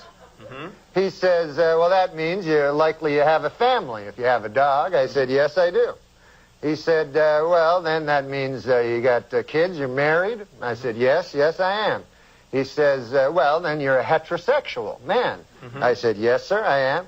He says, well, you see, that's logic there. I asked if simply from finding out you had a doghouse, I made this series of inferences, and I found that you're a heterosexual man simply from the fact that you had a doghouse. Well, I said, good God, isn't that something? Okay. So I said, well, I won't waste any more of your time there, neighbor. And I said, I'll see you later. See you around. Okay. So I said, come by one day and have a chicken with me. So anyways, I left.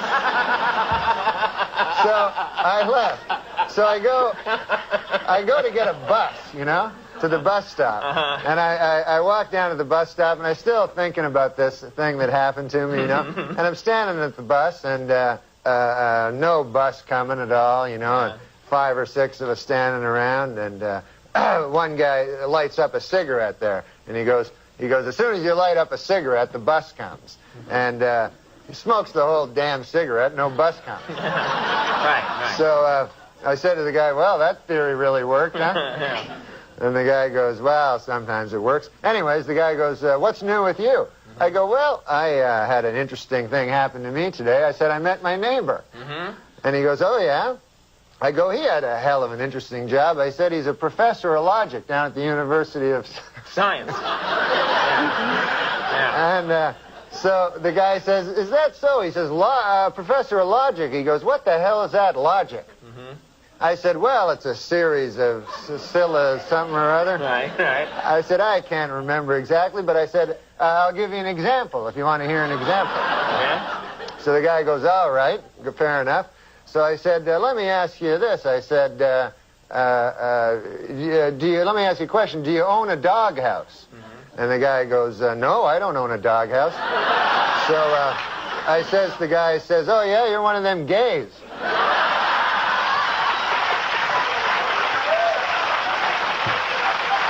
And it worked, right?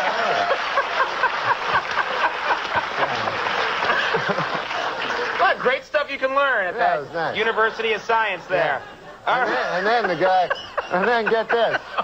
Get this. There's more? This gay guy Yeah? invites me to have a chicken at his place. That's some kind of euphemism. Yeah, I don't Watch know. out. All right. Saturday Night Live. And you know, you kind of Oh, my surprised me God. because you did MTV Beach House recently, and you know, there's a certain kind of person you expect to show up on the MTV Beach House, and I hear, we'll be right back with MTV Beach House, our special guest, NORM MacDonald. I'm like, what the hell are you doing? It's this. What was that? It's this show on MTV, right? I know. And it's at a beach. It's at you a know? beach. And they don't script anything. Like, you know, they do, like, for anyway. So the dude, the host, was like, hey, Norm, do you mind wearing a pair of trunks, you know, bathing trunks?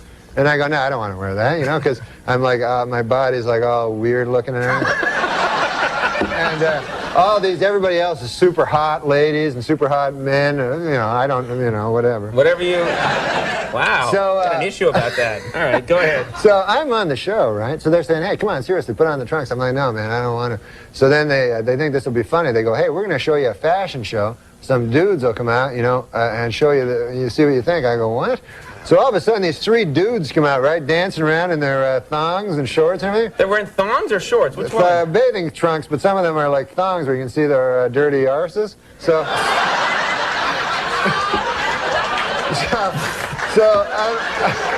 so I'm like watching it, you know, and I'm like, oh, like man. Chaucer. Yeah, go ahead. So I'm like, oh. I guess it is. Okay, go Old ahead. English. So I said, you know, oh, yeah, no, I'm pretending to go, oh, yeah, that's funny, right? And you do a lot of that at MTV, yeah. So then the guy, the host, he goes to this one guy who was very, very, very gay. He goes, what? How do you know that? no, I mean, You had a you know, sign? Yeah, he looked very, very gay. He says to this dude, he says, hey, I'll give you $20 if you lap dance on Norm. You know what I mean? Right. All of a sudden, this dude like, hey, $20. I guess he didn't have much money. Starts running towards me, right? So I look up. Here's this nude, almost nude dude running towards me, right? So I think in my head, okay, man, pretty soon the guy's going to be writhing around on my lap with his ass, you know? And I don't want that on TV, you know, forever. No, it's okay to talk about it, but you don't want to see it. Right. They videotape that, and it's there forever. So, meanwhile, what can I do? You know, you can't hit a guy because it looks bad. You know what I mean? You know? Even though, of course, a woman could hit a naked guy running at him. Sure, that's fine. okay. But a man can't hit him. So I have to think fast. There's only a second. So I bolt. I take off, right? You started running, too? Yeah, running down the beach. The guy catch you or no? Yeah, and then I had to come back on. They're like, oh, Mr. Homophobic. I won't let a guy grind his ass into you.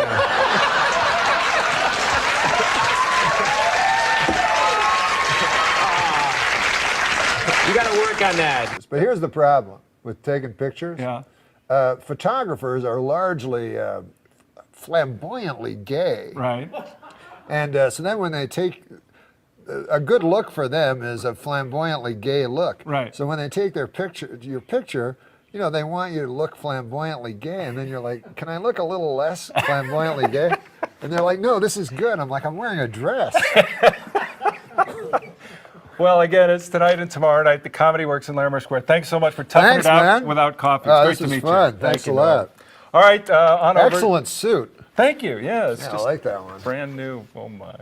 Let's get back over to Angie and Chris, please. Wait a minute. Norm, what is wrong, Norm, with flamboyantly gay? Yeah. I ask you. I ask you, Norm. Hit a little close to home this morning, didn't it? Did you see this outfit? Did you see this thing? This is what you should have worn for the headshot, Norm. Come on. Panache. It is cool. Huh? Come on. You wore that between what he's wearing now and ending up in the dress. That was halfway. It is cool. Norm could have worn this. Oh, yeah. Wow. Hey, Johnny Weir called. He wants his outfit back. Oh, hey now. He's talking to you, too, not me. I don't know who he's talking I don't to. know. Maybe he is talking to me. Because Johnny Weir would look fabulous in this. Look good in either one of these outfits. Yeah, see. If this was a memoir, if this were a memoir, Yeah. I would put juicy things from my own life. Right, right. Like what kind of things would you put in there that nobody knows?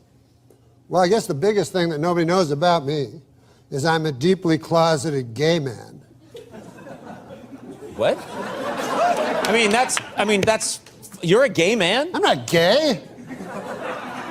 I said I'm deeply closeted. I'm as straight as an arrow. So you're a gay man who won't admit it?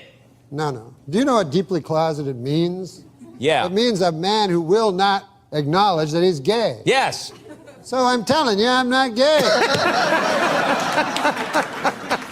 I got a wife. You got a wife? I just got married because I thought, go through that charade, keep appearances up. Oh, yeah. Trump? I didn't mean Trump. I guess I feel as a closeted gay man living in a deeply, like a sham of a marriage, I have the right to say more, but I guess I don't. You know, on your last show, I came out as a deeply closeted gay man. Yeah. And I'm not gay. But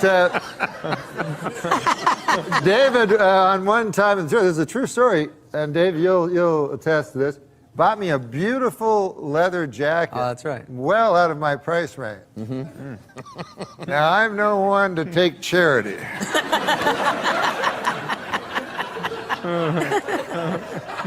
You're doing like a Mark Twain one-man show. All alone in the back.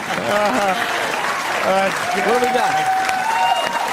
I'm not one to take charity. I'm saying I sucked him off. Surprise ending. You're making me out to be Hal Holbrook over here. What's something people don't know about you? I'm a deeply closeted gay guy. No kidding. Well, I'm not coming out, though. Wait a minute. What are you revealing here today? I'm not revealing anything. I'm saying I'm deeply closeted. Well, that means you're gay.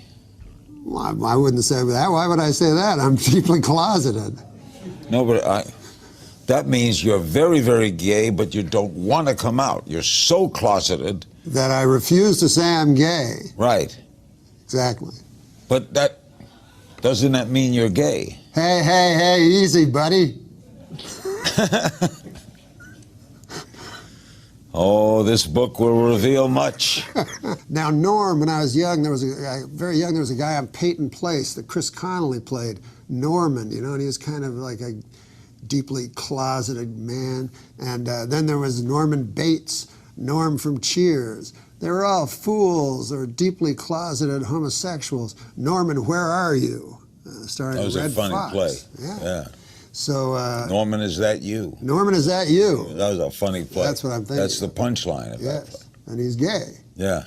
So anyways, you know, you see enough of these deeply closeted gay guys named Norm, all of a sudden you go, wait a second, am I deeply closeted? In fact, you admitted earlier in this interview that you are. I admitted that I was deeply closeted, but I will never admit I'm gay. So you're deeply closeted about what? Being gay. What about guys like that the do deep shit. that's not very good, is it? Sometimes it is. I mean, Political you know, stuff? I like all comedy. You probably do too, Norm, you know. Huh? You probably like it all too. I don't like political comedy that much. You don't? Like, I don't give a fuck if Reagan's old. Are they still doing Reagan jokes? Probably. They probably are. Yeah, you gotta have you get like an old socialist audience of old Jewish guys with ponytails when you do material like that. You understand after a while, and even with politicians, like they're still human beings. And, yeah, barely, but yeah, they're the worst kind of fucking people in the world. That's true. All of them. Well, I agree. I'm glad to hear you say that because everybody thinks you're all leftist and everything. Well, I mean, I definitely land on the lefty side of things on ideological terms, but I found that from doing political talk radio, just being carrying water for any of them, you just got to realize the quality of people you're dealing with. You're dealing with fucking corporate whores who are operated by business interests. So really it's going to come down to however you view politics. The question is, do you give a shit about poor people, and Right. And are we being taken advantage of? Right. Now, if people want to frame that as, Obama's a communist and draining us of our livelihood, well, that's your particular delusion, and that's fine. I mean, right. but I just got disillusioned with all of it because these are not quality people. I mean, I did a joke about Michelle Bachmann on Real Time. I saw that. Yeah, and I was getting flack from this, a very small portion of the right, that they were like, he's a misogynist. I'm like, she's a fucking pig. She's a fucking politician. Can you name me 2 politicians that command any respect whatsoever? Why do we respect these people? These people are car salesmen. They're idiots. They're more disingenuous than anybody as performers. And they basically figured out a way to bait and placate morons into, voting against their self-interest. That's an amazing skill, but is it respectable? I don't know. Do you respect a guy that sells you, horse shit in the guise of a health supplement? I agree with you. I mean, I think politicians are terrible. I mean, people attack evangelists, but at least evangelists offer something. Right. Well, they after the immediate relief of someone's pain and aggravation with another line of bullshit. But nonetheless, I mean, they're pretty evil too. Well, I mean, with politics, it's like. Yeah, I don't like to get into it that much anymore. Yeah, let's not get into this shit, man. Okay, buddy. Because it's getting. I can see people not laughing now. No, I mean, but laughter. But I know that you've gotten into a little bit of flack around it. But you're flack around what? Around politics. What do you mean? Well, just say you've said things that people have reacted to, but you're not like a political comic. I'm not political. I've only said things on purpose to provoke people. Right. Once in a while. You like doing that though. Once in a while. Yeah. But I've never. But I've never. Because I don't know enough. And because I don't respect political humor when it's nothing but gossip. Yeah, and mostly comics and people like us, people who are obviously First Amendment warriors to a certain degree. We like living the way we want to live. So it's really just going to come down to money. It's like, how do I keep my money? I mean, that's the biggest political question that most righties ask themselves. It's like, I'd like to keep as much of my money as possible. And if that's in a minority opinion, how do we get this majority of poor people to get me to keep my money and believe that they're doing the right thing? Yeah, it's a tough fucking thing because apparently I read this, if all the money in the world was equally divided among everybody would be dead fucking poor. Yeah. There's these moments where I don't talk about as much as I used to, but then there's moments where you're like, there's a moment that I was on a fucking radio show the other day. And this was an interesting thing because it's about professionalism. I don't do political talk radio. I've got my political views and they're fairly general. I'm not trying to support any politician, but I have the way I think about things. But there are politicians that represent the opposite of what I think. So I'm on this talk show with a guy, it's a Fox affiliate, but I'm there to plug my comedy and talk about my podcast and be funny with this dude who's a talk show host. He's a radio professional. He runs an entertainment show for the most part, but he's been dying to talk to Rand Paul about the bridge situation because I'm in Louisville, Kentucky. He's the fucking senator. Right. They got bridges falling down, and he's been trying to get this guy on the show. And the guy he calls in when I'm there. So now I've got, if I was doing political talk radio, I mean, it would have been what the fuck are you thinking? You and your libertarian bullshit, and how are we going to pay for this? I would have jumped in and done that. But there was this moment where it's I just done a segment with this radio professional. He was like, God, it's great to talk to a guy who knows how to be on radio. We're having a good time. Hold on, the senator's on the phone. And I got to sit there and go, oh, do I do this? Dude, would it be worth it to sabotage this for some lefty, credibility? Yeah, and then I realized, dude, he's a radio guy. You're a comedian. You're having a good conversation. He's trying to talk to this guy about a local problem. Just shut the fuck up and let him do his job. And then when you come back, get back to what you were talking about. And I chose to do that. But I did walk out saying, you pussy. Right? You had such an opportunity there. I was on Politically Incorrect a couple of times. Yeah. And, fuck, man. You have to have an opinion about every goddamn thing on that show. So, or you can just do a little homework and write some jokes. Yeah, but sometimes I remember at the break, Scott Carter go, enough with the jokes. But I'll never forget it. I'm very unlearned, and so before the show, Scott came in, who was the producer. Yeah, he's been on the show. Yeah. So he said, "What do you think about China and Taiwan?" And seriously, I only know those as words, you know. So I was like, I don't know anything. Like, can't I have another subject? So, anyways, then we get out because he goes because Bill believes this. I mean, anyways, when we get out, we're introducing the guy beside me, the smart guy, right? Mm-hmm. He wrote a book on China and Taiwan. Right. So fucking Bill Maher, he starts with me. He goes like, what was it, China and Taiwan? I go, I don't know. Fucking ask this guy. What do I know? I'm a nightclub comic. What? Like, that's what made me laugh with that show. Everyone's opinion's equal. Right. You know? Right. Like a nightclub comic and an expert.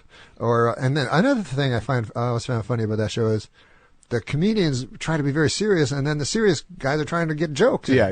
So it's like... it's not always our shining moment. I do like Bill, though. No, Bill's great at what he does. Yeah. Like he started out a straight up joke dude, and he knows his shit. And it's pretty amazing. You know what's funny about him? I don't know if I should say this or not, but I mean he's probably aware of it. When he does his monologue, have you noticed when he does his monologue, he does Johnny Carson? No, yeah, no, definitely. He definitely must models be aware himself. of it. I think that's been his style for a long time. He definitely takes the posture. But I find it very funny because, he's got the posture and the timing and everything. And he's like, and then she came in his face, but it's like crazy words come out. Hey, Carson would have loved to have done that. Yeah, he probably would have. Met Donald Trump when he was on The Tonight Show on Jimmy Fallon's show. Now, tell us about that encounter you had with Donald Trump. Well, I'd met Donald Trump many, many times in New York City, just because when I was doing Saturday Night Live, he was a fixture in New York City, and he'd come to a lot of the shows, and he was just a local eccentric, that people mostly loved in New York because he fixed the rink in Central Park when the city couldn't. But no, when I was on Jimmy Fallon, that's when Jimmy Fallon tousled his hair and got in trouble for it, and I was the other guest. So I was just out in the hallway, and I said, Donald, can I have a picture? You could call him Donald then. I guess you can still call him Donald. We don't have to call him President, apparently.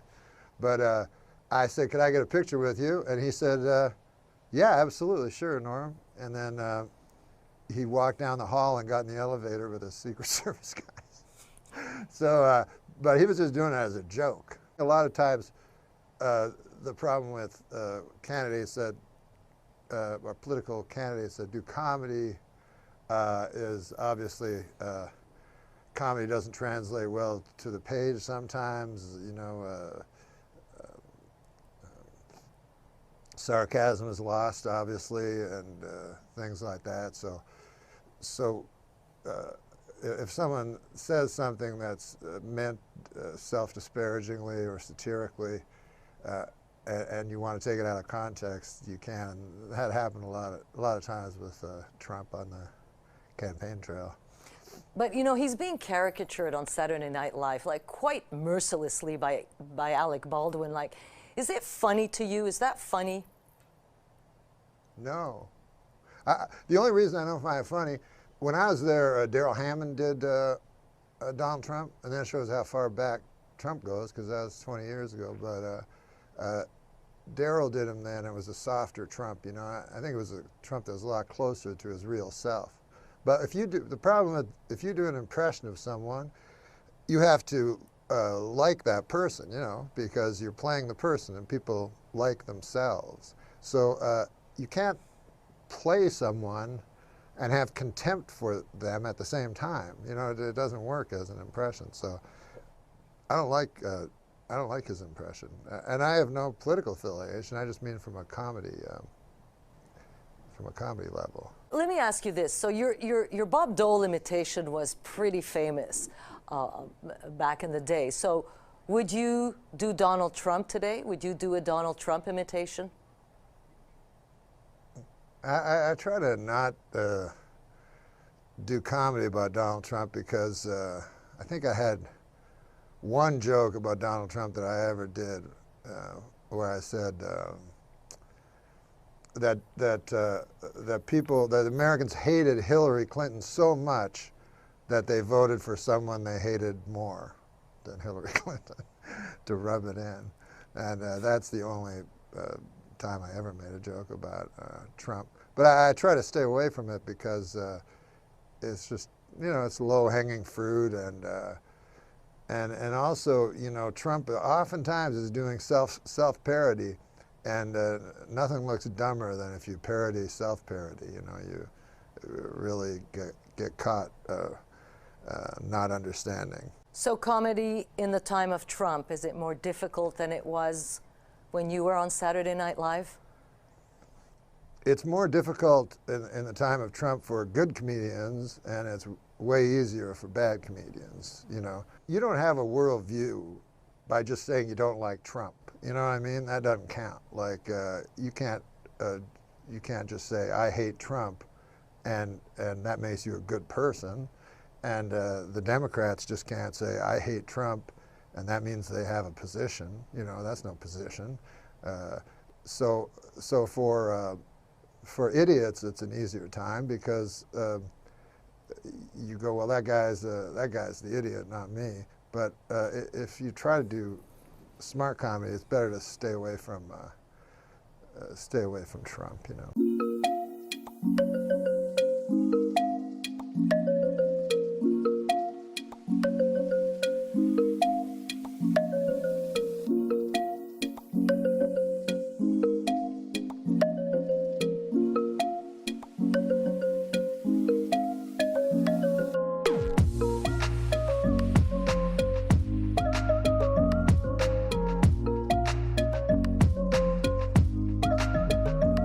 Big thing was he forced him to do this. The big problem that Clinton has is this thing where he's going to pardon the McDougalls. He may or may not pardon him. Yeah, people don't know. The Whitewater people, we call them here at the show. Hillary, if she is, because she's also a co-conspirator. Yeah, if she gets sent away. If she gets sent away, will he pardon her? And Clinton said, "You do the time, you do the crime, you do the time," he said.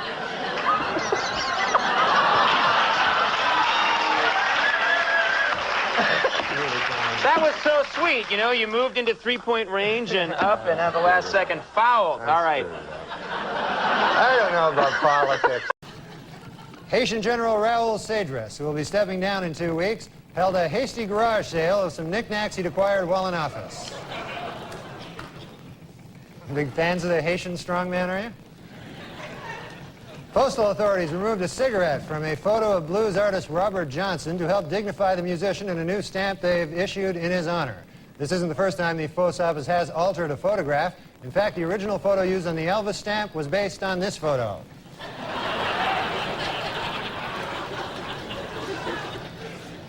King enjoying a hoagie. In a related story, 3 of Hollywood's most powerful men, David Geffen, Steven Spielberg, and Jeffrey Katzenberg, joined forces last week to form their own movie studio. When asked what sort of films we could expect from them, the trio replied, mostly pornos. That's good news. All right, all right. Last week, Queen Elizabeth won 10 pounds in her country's national lottery. However, she has no plans to quit her job as Queen of England. Yeah, I knew. You think I didn't know? Jeffrey Dahmer's relatives are reportedly fighting over what to do with his body. Yeah, that's right. Yeah. Well, some want to have sex with it while the rest want to put it in the fridge. So that's, should have stopped at the premise that time. The U.S. Postal Service this week canceled plans for a stamp commemorating the bombing of Hiroshima. They will instead release a different stamp. Here it is that hopefully people will find it less offensive, that one.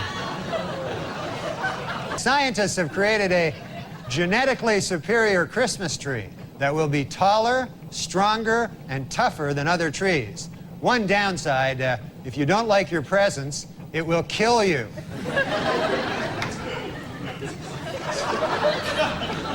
It's a hell of a downside there. A one-legged goose with a dart in its head. And I complain about my life, you know? It's tougher for the one-legged goose. Hey, this week a Cincinnati woman with 10 personalities sued a man for sexual assault. But the suit was thrown out when 2 of her personalities said that she may have consented. You know, folks, where I come from, No, no, no, no, no, yes, yes, no, no means no.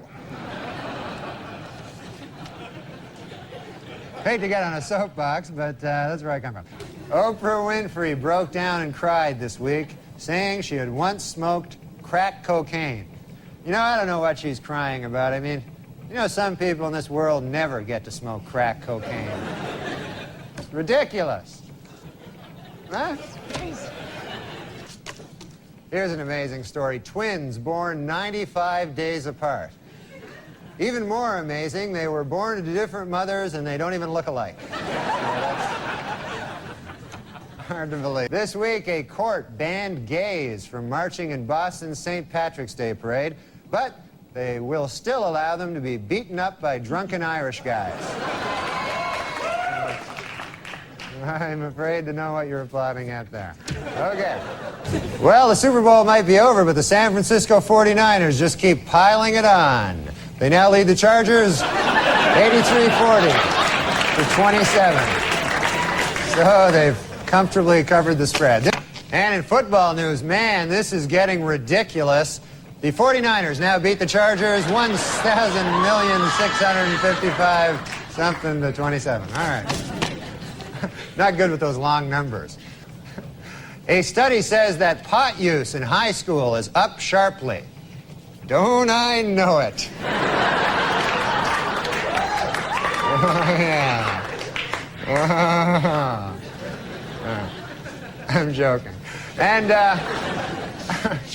I don't really sell drugs to children. And now, to illustrate the point that their client is running out of money to defend himself, O.J. Simpson's lawyer said this week that if he had to do it over again, after killing his victims, O.J. would now rob them as well. That one you find troubling? We went... Well, how about this, huh? You know what makes me sick? When a society lets a guy like Colin Ferguson live for another 200 years. It's ridiculous. It's crazy. Israeli security forces have rounded up over 150 suspects in last week's suicide bombings. Suspects in a suicide bombings. Huh? Well, here's a hint. Look for the dead guys, and probably on the right track. Well, in Buffalo, Wyoming, a truck jackknifed this week, spilling hundreds of sticks of dynamite on the I-90 interstate, though officials noted that there is absolutely no danger as long as you're protected by magic. Yeah, I wish I was protected by magic. All right. And with the Pope in New York City, some of the New York City's greediest and most heartless con men are getting rich selling fake tickets to the Mass in Central Park. Don't I know it? Look at all... Look here. Look at all this. Oh, yeah. Hoping to impress a girl, Kevin Hall, 18 years old, stuck a sawed-off shotgun in his pants and blasted off his genitals. You know, I don't know the girl, but I'm guessing that the stunt didn't work. I've learned that the hard way. In an attempt to reassure critics of the president's Bosnian policy, White House press spokesman Mike McCurry stressed that the administration does not intend that America be the world's policeman. He did acknowledge, however, that the Marines had just pulled over the country of Brazil for speeding.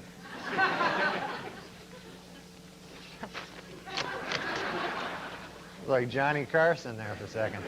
This week, Paula Barbieri admitted that she had broken up with O.J. Simpson the very night Nicole Brown Simpson was killed. Boy, that had to be a tough day for O.J., huh? First he gets dumped by his girlfriend, then Colombian hitmen kill his wife. Man, that's... You gotta...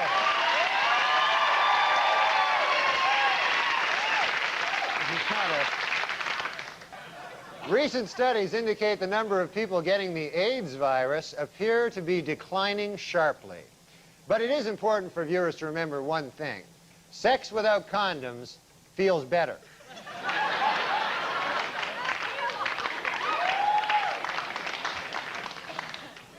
And now I have to say this. It should be noted, however, I have no idea what I'm talking about.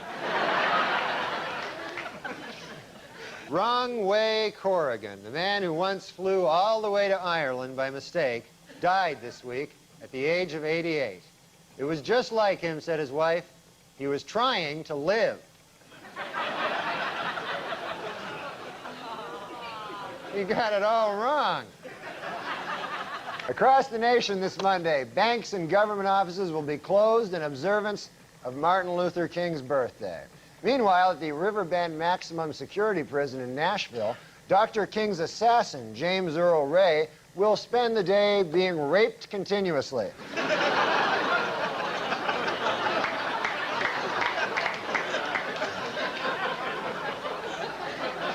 He's a bad guy, by the way, James Earl Ray, if you don't know that. Meanwhile, Republican hopeful Phil Gramm says that Bob Dole should not get the nomination because he backed President Clinton's plan to send troops to Bosnia. Dole responded that Gramm should not be nominated for president because, well, look at him.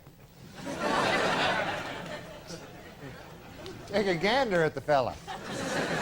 Well, more bad news for ice cream moguls Ben and Jerry in their continuing battle with the Food and Drug Administration. This week, the FDA banned their newest flavor, stuff from Ben's beard.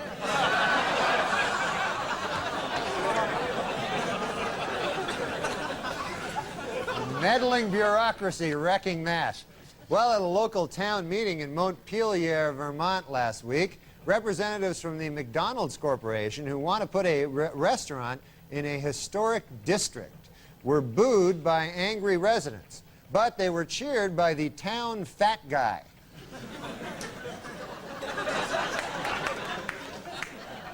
Every town has one, the town fat guy. With peanut consumption in the United States down 10%, the Peanut Advisory Board has decided to launch a $600,000 publicity campaign. Most of the funds will go towards spreading ugly rumors about almonds and cashews.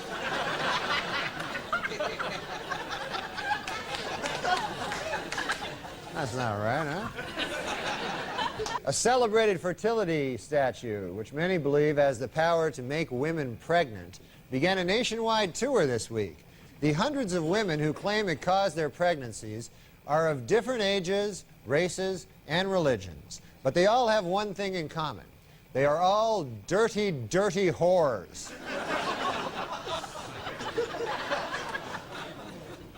Dirty, dirty whores. In Colorado this week, Bob Dole warned that if Pat Buchanan is the Republican nominee, the party might lose both the presidency and control of Congress. In response, Buchanan warned that if anyone other than himself becomes president, blacks will retain the right to vote.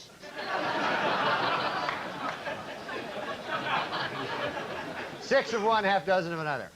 Just days after winning the New Hampshire primary, Pat Buchanan has become the target of savage attacks within the Republican Party. On a positive note, however, he did pick up the enthusiastic endorsement of Bill Clinton, the President of the United States of America. Can't get much higher than that. Well, television history will be made this week when film legend Elizabeth Taylor appears as herself on all 4 CBS Monday night sitcoms. It's part of the network's new campaign, Must Eat TV. She enjoys eating. According to a Senate Committee on Violence, Denise Brown has done more to bring attention to the cause of battered women than any other person. Well, almost any other person. Once again, OJ gets the short shrift.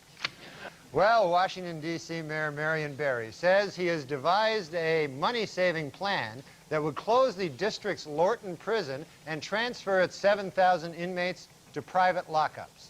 One hitch is that the financially strapped district doesn't have the startup money to implement the plan. Another hitch is that the guy who devised the plan smokes crack.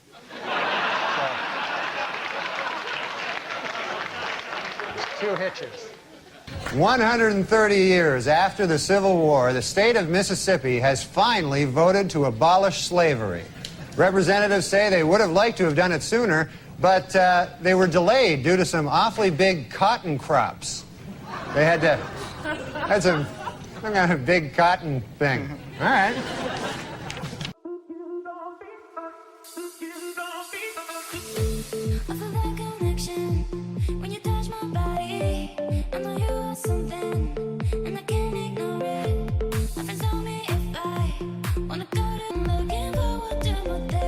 I watch old TV shows. Yeah. And it was the first Kojak. You remember Kojak? Telly Savalas. Telly Savalas. With the lollipop. Yeah, he had the lollipop going. So for the pilot, it was Crocker's first day. You know, Kevin Dobson played Crocker. Sure, Crocker. So he was just out of police academy. Green. They kept saying how green he was. Kojak had been around a long time. He knew everything. So he's, you know, has this green kid, and he doesn't know if he wants to be working with him. So what was happening was prostitutes were being murdered. Oh, my. He goes, go down and try to get some information from the prostitute's mother. So a little while later, Crocker comes back. I talked to her mother. She wasn't a prostitute at all. She was a good girl. Yeah. So Kojak's seen it all, right? So he takes this lollipop. He goes, yep, she was a good girl. Mama's apple pie. The 4th of July. She was a hooker!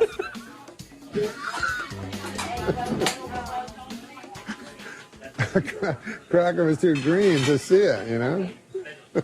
One more thing about my impression of you that I just recalled. What? I had a chance to meet Johnny Carson because of that impression. Sudden thought, when did sugar diabetes become plain old diabetes? How so? Because Johnny Carson phoned me and he said he loves Larry King and every day he reads the News and Views, which was the impression I did was your News and Views in USA Today. So I had a chance to meet Johnny Carson, which I didn't take. Why? He would tell me stories, you know, he could tell me stories about everybody, you know, that existed ever in life in show business, and then I'd have to go, did you ever meet Chris Kattan? You know, I wouldn't have anything to give back. But he wanted to meet Norm. You missed the. I should have done it. You're weird, Norm. I met guys though. I did an impression of you on Saturday Night Live. You know, your King's Things, bulletin points, and so I did a parody of that on SNL, and I only had to slightly magnify it. This is News and Views. Here's my 2 cents, gang. If you only see one film the rest of your life, it should be Mickey Blue Eyes. I get a call from Johnny Carson, and he wants to meet with me at his office. So I go to his office, it's just me and him. And he pulls out a whole bunch of USA Today's clips, you know, of your column. And he starts reading them. He goes, here, you take some, I'll take some, we'll read them. Just in the office? Yeah, just me and him in the office, both of us doing Larry King impressions. Look at this man compared to Johnny Carson at the time. You know, look at Johnny Carson. Get a picture of him 7 years before he retired. Long white hair, white beard. He didn't have a white beard. Johnny always looked fantastic. But would you like to hear my impression of Johnny Carson phoning 911 when he had his fatal heart attack? I would. Okay. Okay, you be the 911 operator. Okay. What, Ding, say ding. hello? Hello, 911. Yeah, hello? Can I help you, sir? Yes, this is Johnny Carson. Johnny Carson from television? Yeah, yes, that's right. Oh, hello, Mr. Carson. Okay. What can I help you with? I don't know. I feel like there's a yak on my chest. You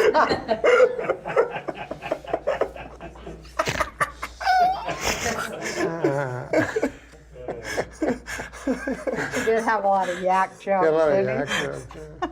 Well, have I ever done my Johnny Carson impression for you? No, you haven't. And I'm sure this young audience would love to see it.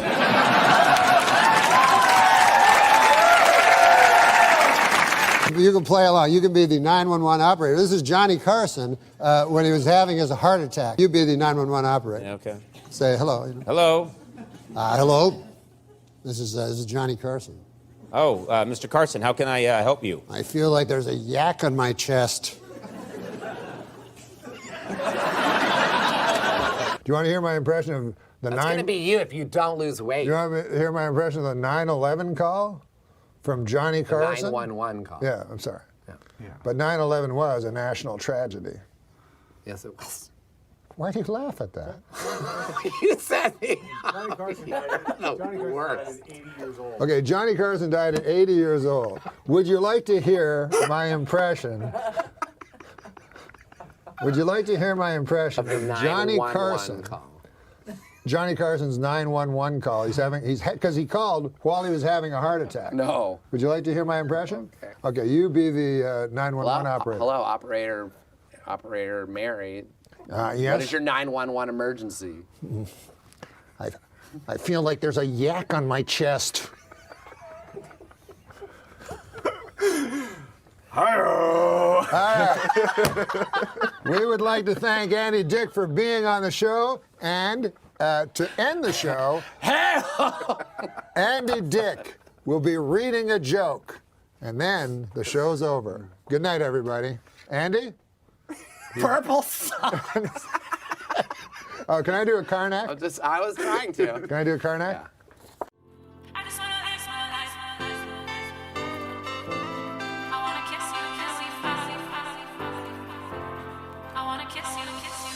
You told me that we should go our separate ways, but now your life without. That's what I was trying. Now, do you know how to be Ed McMahon during this? Well, you have to read Okay. Mount Baldy. Mount Baldy. And you read. No, then you have to say Mount Baldy. Mount Baldy. Mount Baldy. Yeah, Mount Baldy. What did Yul Brynner's wife do on their wedding night? Let's talk about you now. Let me ask you something. Yes, Another guy from Canada has come and invaded show business here in the United States. With an acerbic wit. So many funny guys come out of Canada. What is it about Canada that produces all these comedians? What do you think it is? I don't know, because when I'm in Canada, no one's funny. You think it's the long, dark, cold winters? You just had to find something to laugh Yeah, about? we don't have dark winters. We don't live in the Arctic Circle. But they're long, aren't they? They're long and cold, and they're cold. And really cold. Yeah, they're cold. So when you're a kid up in Canada... I don't want to put too fine a point on it, but they're cold. You said this is the coldest you've ever been. You're Canadian, so are you No, okay with this? I've been colder than this. I've been colder than a vampire's... Go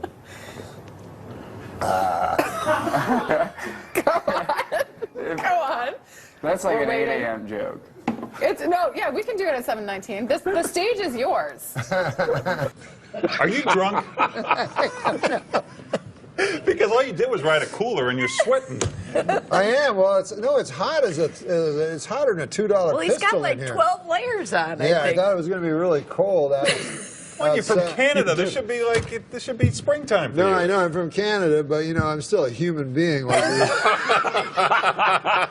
it's not like we evolved differently. Yeah, no, I'm from the frozen north. Yeah. Yeah, it gets colder than It gets colder than a... Uh-oh, here it comes. Get your finger on the panic button. No, it gets colder than a vampire's demeanor. Okay, that's better. Wow. Surprisingly cerebral. One time I kissed Relic. The beachcombers? Yeah. Were you on a ferry or? No, that Indian guy from the show gave me some bad heroin. That's not true. No. You made that up. I didn't make that part up, but I did have a long kiss with Relic. For a show or just party? Yeah, no, I was supposed to be on the Beachcombers. Right, that would have been awesome with Jackson Davies too. Yeah. And turns out I was never going to be on the Beachcombers, and I was just going to be in Relic's hotel room. What, were you in Vancouver? Yeah, I was in Vancouver, and I'm like, this is going to be the greatest. I'm going to be, I was supposed to be like the new breed of the beachcomber and everything. That's what Relic said. So this is a next generation beachcomber thing? Exactly. Okay. Beachcomber, the next generation. Relic was supposed to be the executive producer, and he'd make occasional appearances. This is what he told me in his hotel room.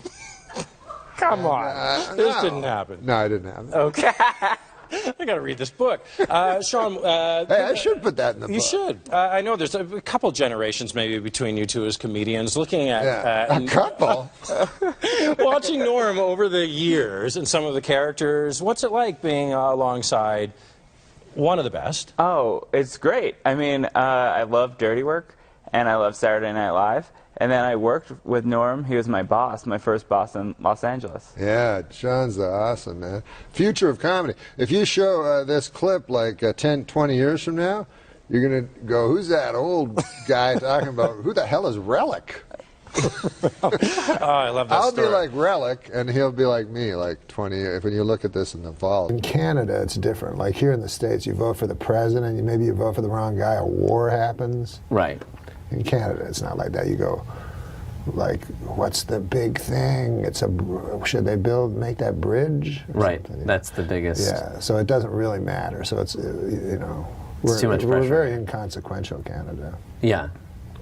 Last time I performed here at the Just for Laughs Gala was 25 years ago, and I did so well, they invited me back. So that was nice.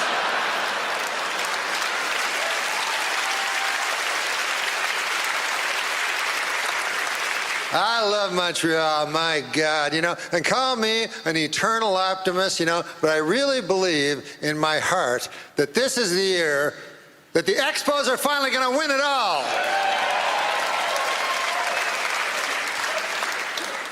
Montreal, famous for a lot of things, you know, one of them being the greatest strip clubs in all of the world. Yeah. Last night, are you aware of Club Super Sex? Yeah, so last night I went to Club Super Sex. I chose the soup. Big mistake.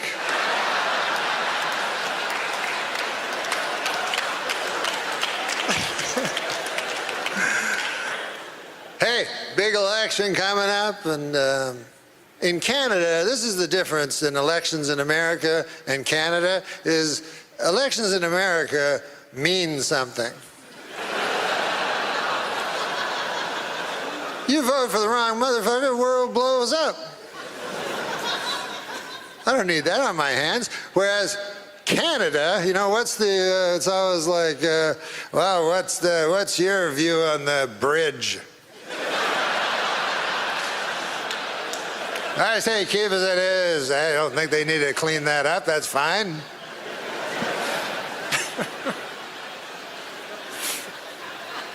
It was easy when I was young to vote because it was simply, you know, you just didn't vote for the French guy. It couldn't have been an easier choice. As a matter of fact, I almost feel like coming back this fall just as an homage to my late father and not vote for Trudeau. My dad did not like Trudeau. Trudeau was my hero, though. I loved him, you know. And since I've come back, I've been watching the news and everything. I've been seeing Justin, you know. And I thought, by God, you know, this Justin kid, he must be brilliant because his father was Pierre Elliott Trudeau. But then I forgot, he's got a mother. So that's kind of evens everything out. You know, what's also different in America and Canadian election? In America, you get to vote for the President of the United States, and in Canada, you vote for some motherfucker who lived down the street. In your riding. Whatever the hell that is. So then, that guy, he goes to the House of Parliament, you know, and he's like, oh, wow, this is big. And then the speaker's like, all right, well, what are we going to talk about? Anybody want to bring an issue? And then your guy's like, yeah, I just, our bridge ain't looking too good. The speaker's like, what the fuck are you talking about? I go, no, I'll sit down. Sorry about that, I just... I'm scared of letting go, go, go. I'm scared of letting go.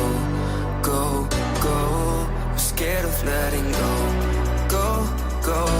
I'm scared of letting go of everything. Scared of letting go. Thank you and good evening. I'm Norm MacDonald, and I could not be more excited to be here. You know, when I was asked to host the Canadian Screen Awards, I called my good friend Chris Rock, and I said to him, I've got some great news, Chris. I'm going to Canada. And he said, I've got some great news, too. I'm hosting the Oscars. What are you doing in Canada? And I said, you know, visiting some family, friends. The usual. We're coming to you live from Toronto, or as you cost-cutting location scouts call it, New York City. Never has there been such an assembly of great Canadian talent in a single location that did not have to be Zambonied first.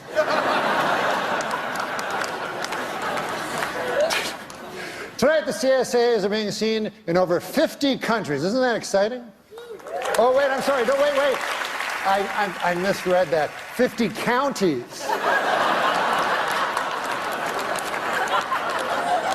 And a couple of regional municipalities. We are here to celebrate nominees for their wonderful work in Canadian cinema and television, which is a lot like celebrating the Northern Lights. You probably haven't seen them, but you've heard they're amazing.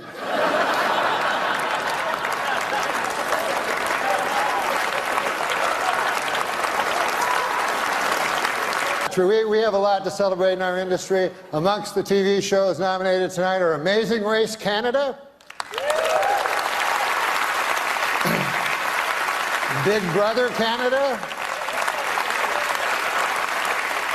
Master Chef Canada. Where do they come up with these ideas? But it's been a wonderful year for Canada. It's been a especially great year for one little guy, one adorable little Canadian youngster who's already accomplished so much. Of course, you know who I'm talking about, Justin Trudeau. Hasn't he had a wonderful year? It's been a busy weekend getting here. We lost an hour. As you know, daylight savings time went into effect last night.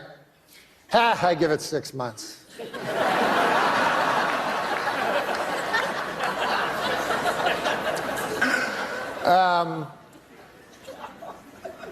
Well, we're going to start the show, but I was...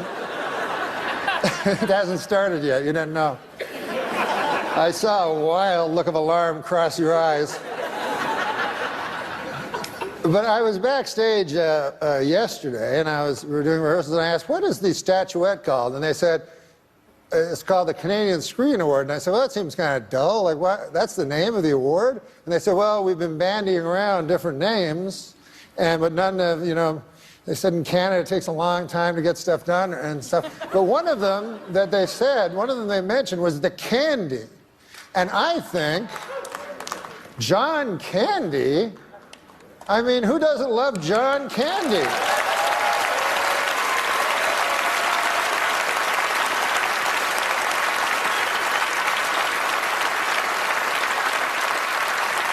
So, of course, the statuette should be called the Candies. So what I'm asking you to do is, if you are a presenter, ignore the teleprompter and say, the candy goes to. And if you are lucky enough to win one, go, I want a candy. What do you think of that? Can you go along with that? Excellent. That would make us a better nation.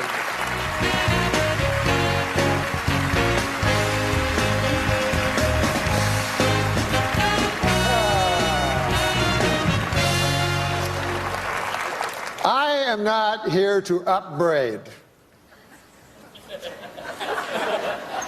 However, I think I made it quite clear that these awards should be referred to as the Candies. A 9-year-old child knew. Are you so burdened with this preposterous technology?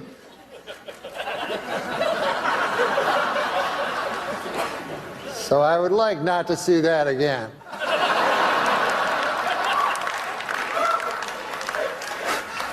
You know, backstage I was thinking how different things are since I moved to the United States. You know, now I'm in the United States. One thing I've noticed about films, I don't like foreign films anymore. You know? They're all like artsy, kind of not my cup of tea. But when I grew up in Ottawa, by God, I loved foreign films. You know, Star Wars, Smokey and the Bandit. Do you remember that one?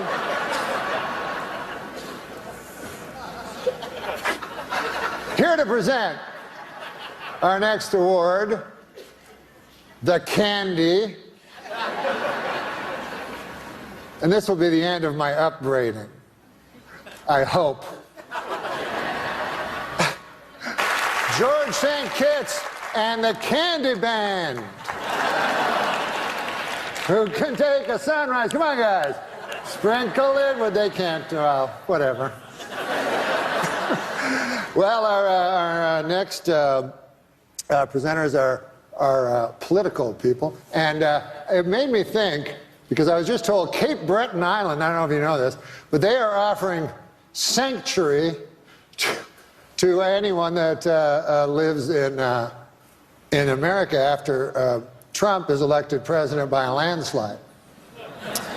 And I agree with this in principle, but why Cape Breton Island? I mean, can't I just flee to Toronto? Do I have to leave the fucking planet? I mean,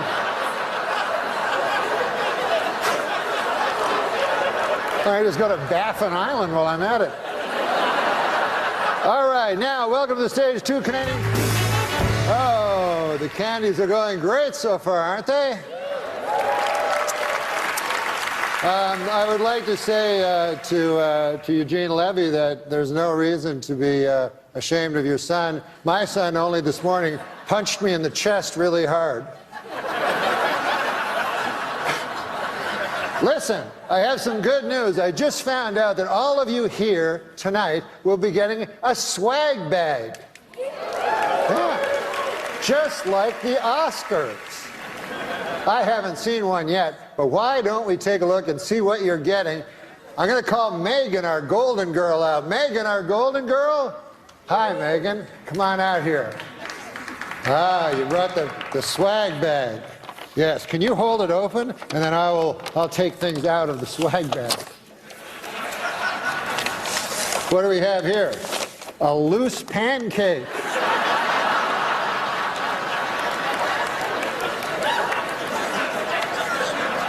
What else we got here, Megan? We got, oh, this looks cool. It's a CD, you know what they are, of Nelly Furtado singing all the national anthems.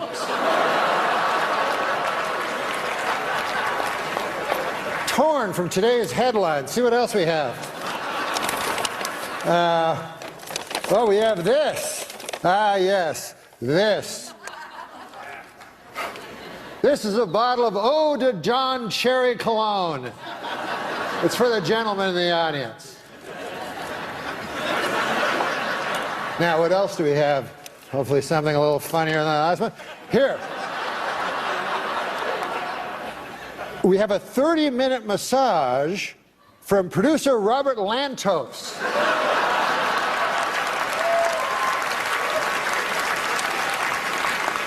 Don't try to go for 50. You only can hit 30. Now, what else do we have here? Oh, a curling stone. You know what these are made of? I always took them for granite.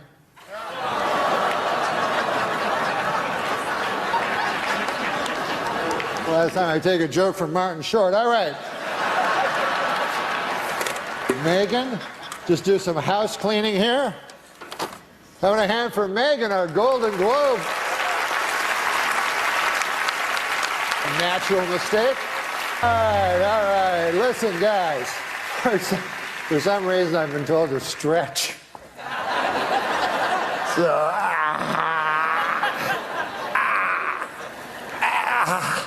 oh, I've never tried that before. The show's over, folks. Good night. But for the first candies, respect, peace. And then talk about a guy who picks good projects. Yeah. I mean, that's 60% of having a career like that. Yeah. I read in Bill The Murray's Sting, like that, Bill too. Murray will do nothing. And you know another great thing about Bill Murray that I think was smart? He doesn't get work done. Like, he doesn't get plastic surgery. Mhm. So his face like looks super authentic. Yeah. And, like, you would think an actor would want that, like those lines, you know what I mean? Yeah. That you could use that. Because I remember at the end of his life, Jackie Gleason got a facelift. Yeah. And it looked like, it was like, why wouldn't you want to use your old face? That would be super funny, you know? Instead of because you're not a leading man. Yeah. You know? So that's what I think about Bill Murray. Everybody else gets ridiculous work done that makes them look young, and then Bill Murray gets to, look like an authentic. Right. Plus, he's a great actor. It's amazing that he took that route. You know, he did Razor's Edge, which was awful. Oh yeah. But still, it was daring. Yep. Project, and I guess he just had all this money from Ghostbusters. Mm-hmm. And so he did the exact opposite of Dan Aykroyd. It was always funny, like Dan just kept chasing the big movies. Yeah. And then he did that crazy sitcom where he was a priest. And you're like, what happened here? I was, they sent me, they wanted me to do a thing on the show. Oh, yeah. On that show. Yeah, it was one of those, cool priests, you know, and he drove a Harley and stuff. Like that really exists, you know? And so anyways, they sent me the thing. He's like, it's a really funny part, you know, Norm. And I'm like, well, I'll just do it, you know, because you're asking me, because you're the greatest. And then I got the script, and all I did was I was looking through the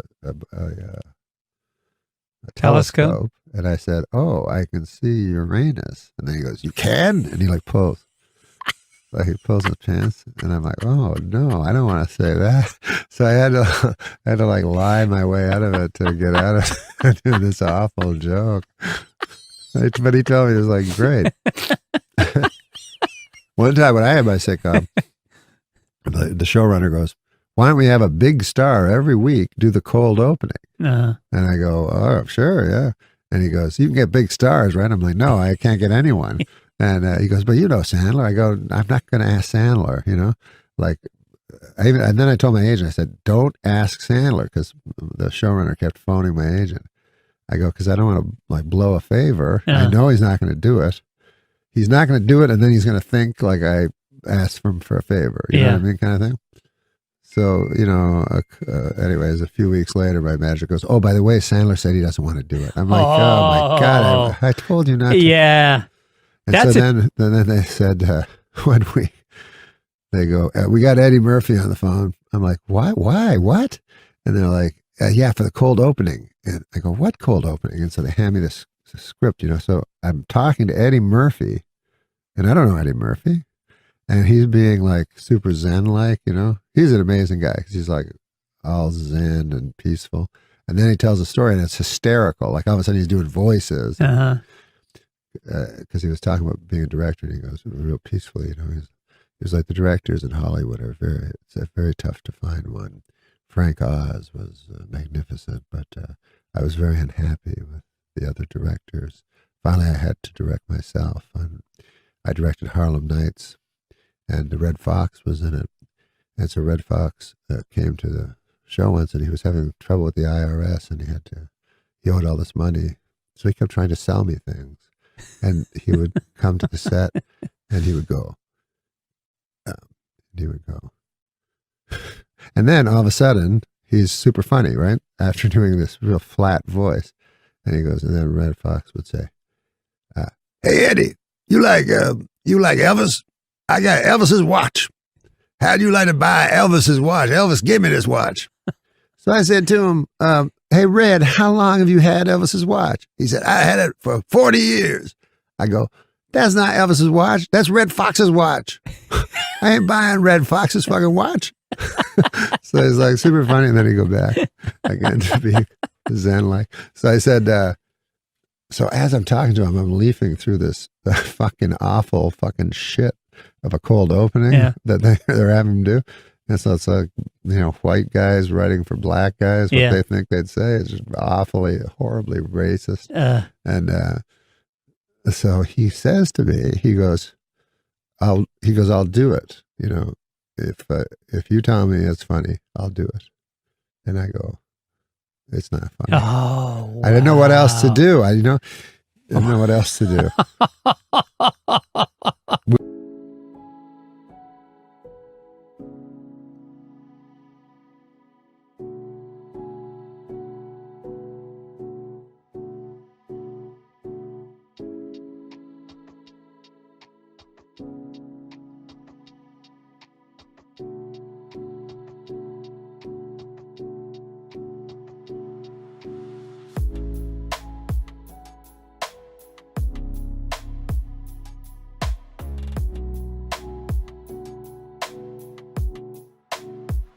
We got on the show though. We got Richard Pryor. Richard Pryor. His last appearance everywhere. No shit. Was on my television show. Wow. And big mistake. Like he showed up. He's in his last stages of MS. Yeah. And everyone was crying. Because you look, his eyes. He would do that fear look even when he was acting and stuff. When he was doing his stand up. That's what he was like. It was just pure fear. It's like he's locked in the side, like begging to get out somehow, and it's so hard to watch. Right. So, and then his wife, she goes, listen, he's really nervous. Would you go up and tell him you love him, hug him, kiss him? I go, hug him and kiss him? He goes, yeah, you gotta show him affection. He's very fragile. So I go up and I hug him and I kiss him. I go, you're the greatest ever. If you don't want to do this, you don't have to. But it's just great that you're here and this stuff like that. And then there's like two big black guys that are there, And one of the big black guys, like about 15 minutes later, goes, Richie thinks you're a faggot. So my everybody's comic hero. And I'm like sexually molesting him pretty well. Because of his stupid wife. One time I was hosting and there was three guys. I've never hosted. How many times have you hosted? Just one time. It was a mistake. Did it not go well? It was all right. Did you do Update? No. You didn't even do Update? It was right after I got fired from Update. I thought it'd be funnier back then. But anyways, so there were three guys doing music, Yeah. And I don't know music. I just know old music. Like again, Lauren would go, "Who do you like?" And I go, "You like this guy."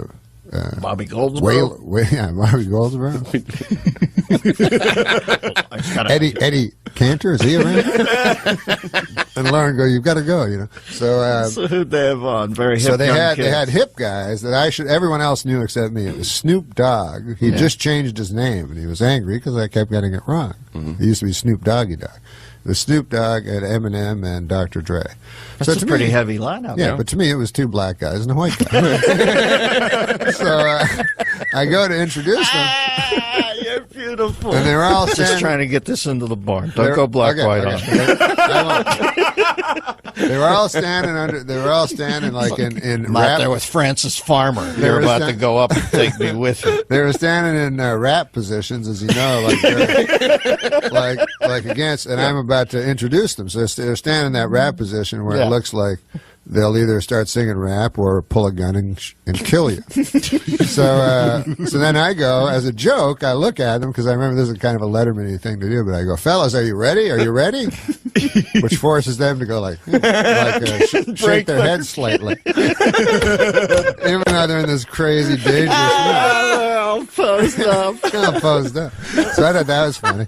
But then I learned later they were geniuses and I should have befriended them rather. I was just talking to Dre backstage. I don't know if he's a real doctor, but he did prescribe me some stuff. So I don't know. There he goes. And that leads us to our first special merit award of the night. Ladies and gentlemen, for nearly 30 years.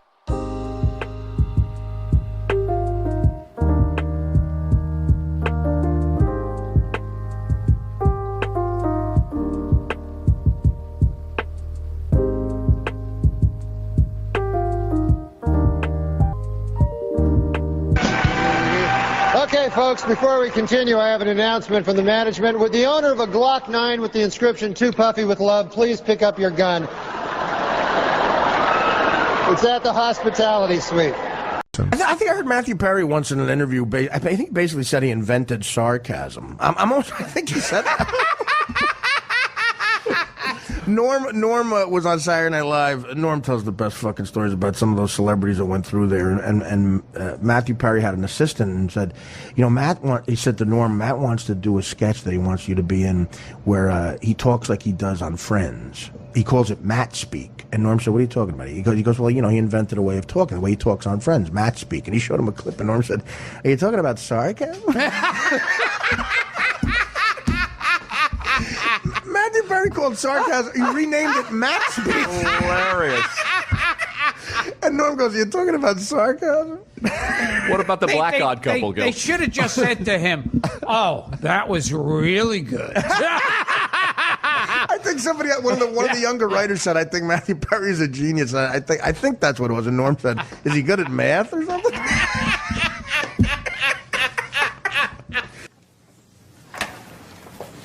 Excuse me, is this Sarcasm 101? No, it's Lamaze class for men named Arthur. Oh, okay, sorry. I'm kidding. It is Sarcasm 101. Be more gullible. Take any seat you want. Thanks. Except that one. I'm kidding. Sit down. It's really hard to tell. Thank you. Oh, in class, whoever parked in my space, thank you. I enjoyed the walk. You're welcome. Yeah, there's nothing like an hour in the rain. Oh, wait. Oh, I get it. You're saying that because you don't want him to park in your spot. Very good. You win the trip to Jamaica. Hey, wait a minute. You didn't say there's a prize. Wow, could you be any stupider? Okay, last week's assignment was how you would describe the food in England. Jane. Oh, the food is so good there. Kevin. When my dad eats, he sounds like a pig. No, that couldn't be more wrong. And just so you know, Kevin, I don't like it when you say things. My dad's from England.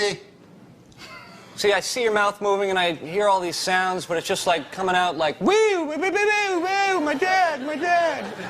Okay, quick pop quiz for everybody, okay? You walk into a bar and you see a fat, ugly, disgusting guy in the corner. You turn to your friends and you say what? Could he be any larger? Could he be any uglier? He looks like my dad. Whoa, Kevin, try again. He looks a great deal like my dad. I don't see what's so funny. There's a shocker. I nominate Marissa for class president because of her incisive wit. Hey. You people just don't know when to stop. Why don't you cry about it? I want to take a bath with Marissa. I mean, that is to say, could I want more to... Can I take a bath with Marissa? Or... My teaching assistant. She was faking? Catch on slower. Hey! I don't think she's really a student. Be a bigger moron. Can I still take a bath with you, or...? Another Norm joke, but he sort of, again, that area pisses him off as much as it does us. He was at an SNL after party. This, to me, was put perfectly. I'm not going to say the comic's name because, you know, I don't have permission from Norm. But anyway, Harvey Weinstein was holding court. He was talking about, he had seen that scene of alternative comedy, and he had seen somebody that everybody, you know, was kind of, at that moment was the king of that. That's all. And, you know, Harvey Weinstein, I've been seen him at work. He's a very, obnoxious, he just yells shit out that he thinks is brilliant, like Stephen Wright jokes or something. Right. You can't have everything, where would you put it? So he says this guy's name, and Norm's sitting there, he's on with Lorne and everybody, and and Harvey Weinstein says this person's name and goes, I think Sons is a genius. And then he looks at Norm and goes, Norm, what do you think? And Norm goes, is he good at math or something? And it's like, okay, the ballsy part is now Weinstein looks like an asshole. And people are like, Lauren, and, you know, from that moment on, one of the most powerful guys in the world hates with a passion Norm MacDonald.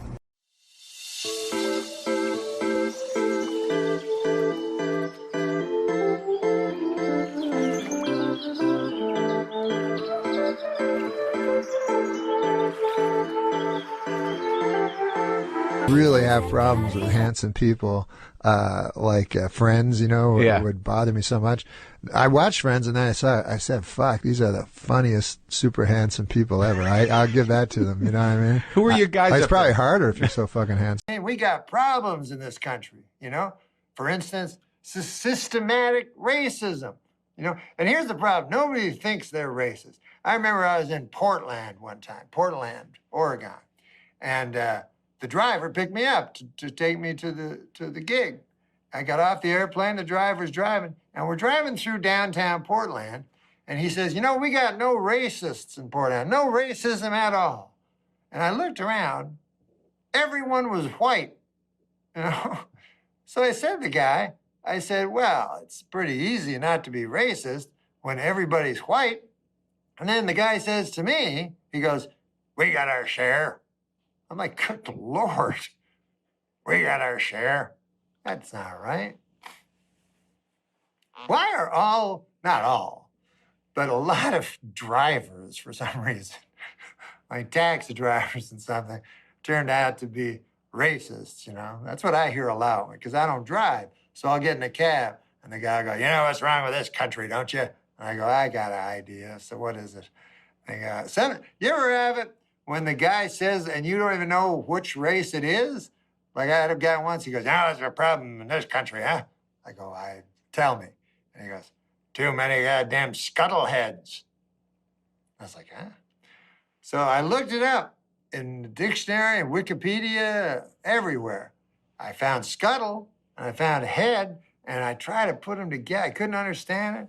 I've asked people of every race, and no one has ever heard of the term scuttlehead.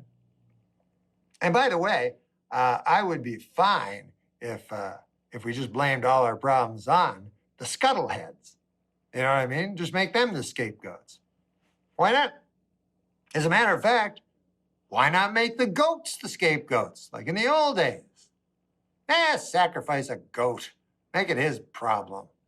That's the one that's at fault. That goat eating a tin can. But anyways, I'm not here to talk about goats. I don't know why I'm here. Jim's. Is what you said their neighbor was? Jim Ping? That is my neighbor. A nice fella. Nice guy? Let me his abacus I want to do yesterday. this. Jesus. Oh, come on. That's not a Chinese guy. I wasn't saying it was. No, That was kind of racist. What are you, Mickey Rooney? Hey. Hey, come on. I know he's dead, but Mickey Rooney did a very racist thing, like you just did, in a movie called Breakfast at Tiffany's by the wonderful Truman Capote. I wasn't doing anything racist, and you know it. But go ahead. Do you have any other color jokes? I mean, he's just blue and yellow. Did you just say, do we have any other colored jokes? I knew you were going to say that. Fucking Jimmy the Greek over here. I don't want to... Jimmy the Greek. How about Jimmy the Greek gets kicked out for being a racist? Meanwhile, they call him the Greek. Yeah, I gained 45 pounds. Are you okay? Yeah, what's going on? I'm doing it for a movie. For what role? What's the role? What are you playing, Jackie Gleason? What do you mean It's not a particular movie. I just think they always need a fat guy in a movie. You're doing hard. You're paying it forward, yeah. No, I'm going to lose it though. Yeah, it's the heaviest I've ever seen. And since I've gained it, I sweat like a you sweat like a whore in church.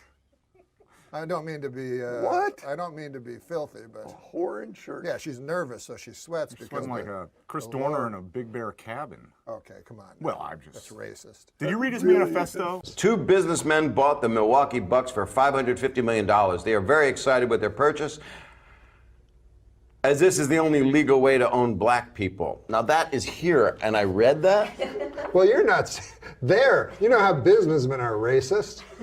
They are. Yeah, so it's them being racist. They are. You. The two businessmen that bought the Milwaukee Bucks for $550 million are racist, according to this. They're fine, man. You know the joke about B.B. King's wife? No. You don't? No, I don't think so. B.B.'s having a birthday, so she wants to surprise him, so she goes to the tattoo parlor. She says, put a B on one cheek and a B on the other. So the guy does it. She goes home. B.B. comes home. She opens the door, bends over, drops her shorts, and says, surprise! He said, who's Bob? that's racist. There it is, ladies and gentlemen. There it is. The one and only Super Dave on this morning is joke about Yeah, tell that to Michael Richards, man. Why, Wow. that's not a racist joke. Yeah, sure it isn't. Who's Bob? Yeah, you know.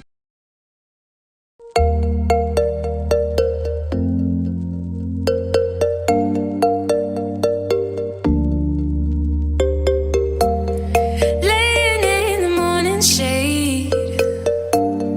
What do we? What do you think about this dog, the bounty hunter? Have you been following that at all, Norm? Oh, that guy, I mean, that's, to me, that sounds racist.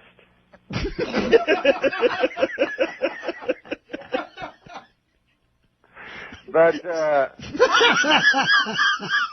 like, you gotta remember that even though that is a racist comment, listen, man, we've all known bounty hunters in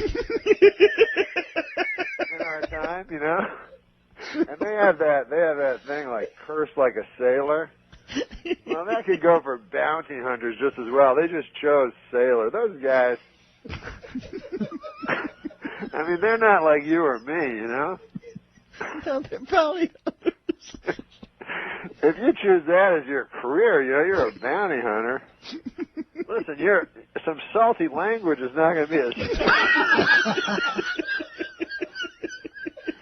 You may as well just be a longshoreman. No, there's nothing worse than bounty hunting. Norm, you're a genius. All right, we got a couple of minutes left. Anything else you want to lay on the listeners before we leave today? That was funny, that bounty hunting thing. Seems like he's going to get a pass on it, right? I don't think so, Norm. I think he's in trouble. Are his bounty hunting days over? Where's he go from that? We can't keep you on. I'm sorry, but, you know, you have to...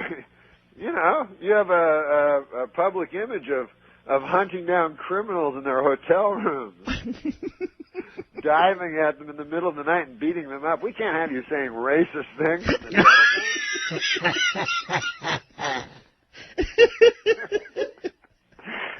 I don't know. All right, Norm, I'm going to put some oxygen on my face here and recover. You're going to be on every Friday now? Yeah, that'll be fun, right? Oh, are you kidding me? I'll be like your Pete Barbuti. No, stop. Chuck Mangione references be far behind. Yeah. Thank you, Storm and Norman. We'll talk at you down the road.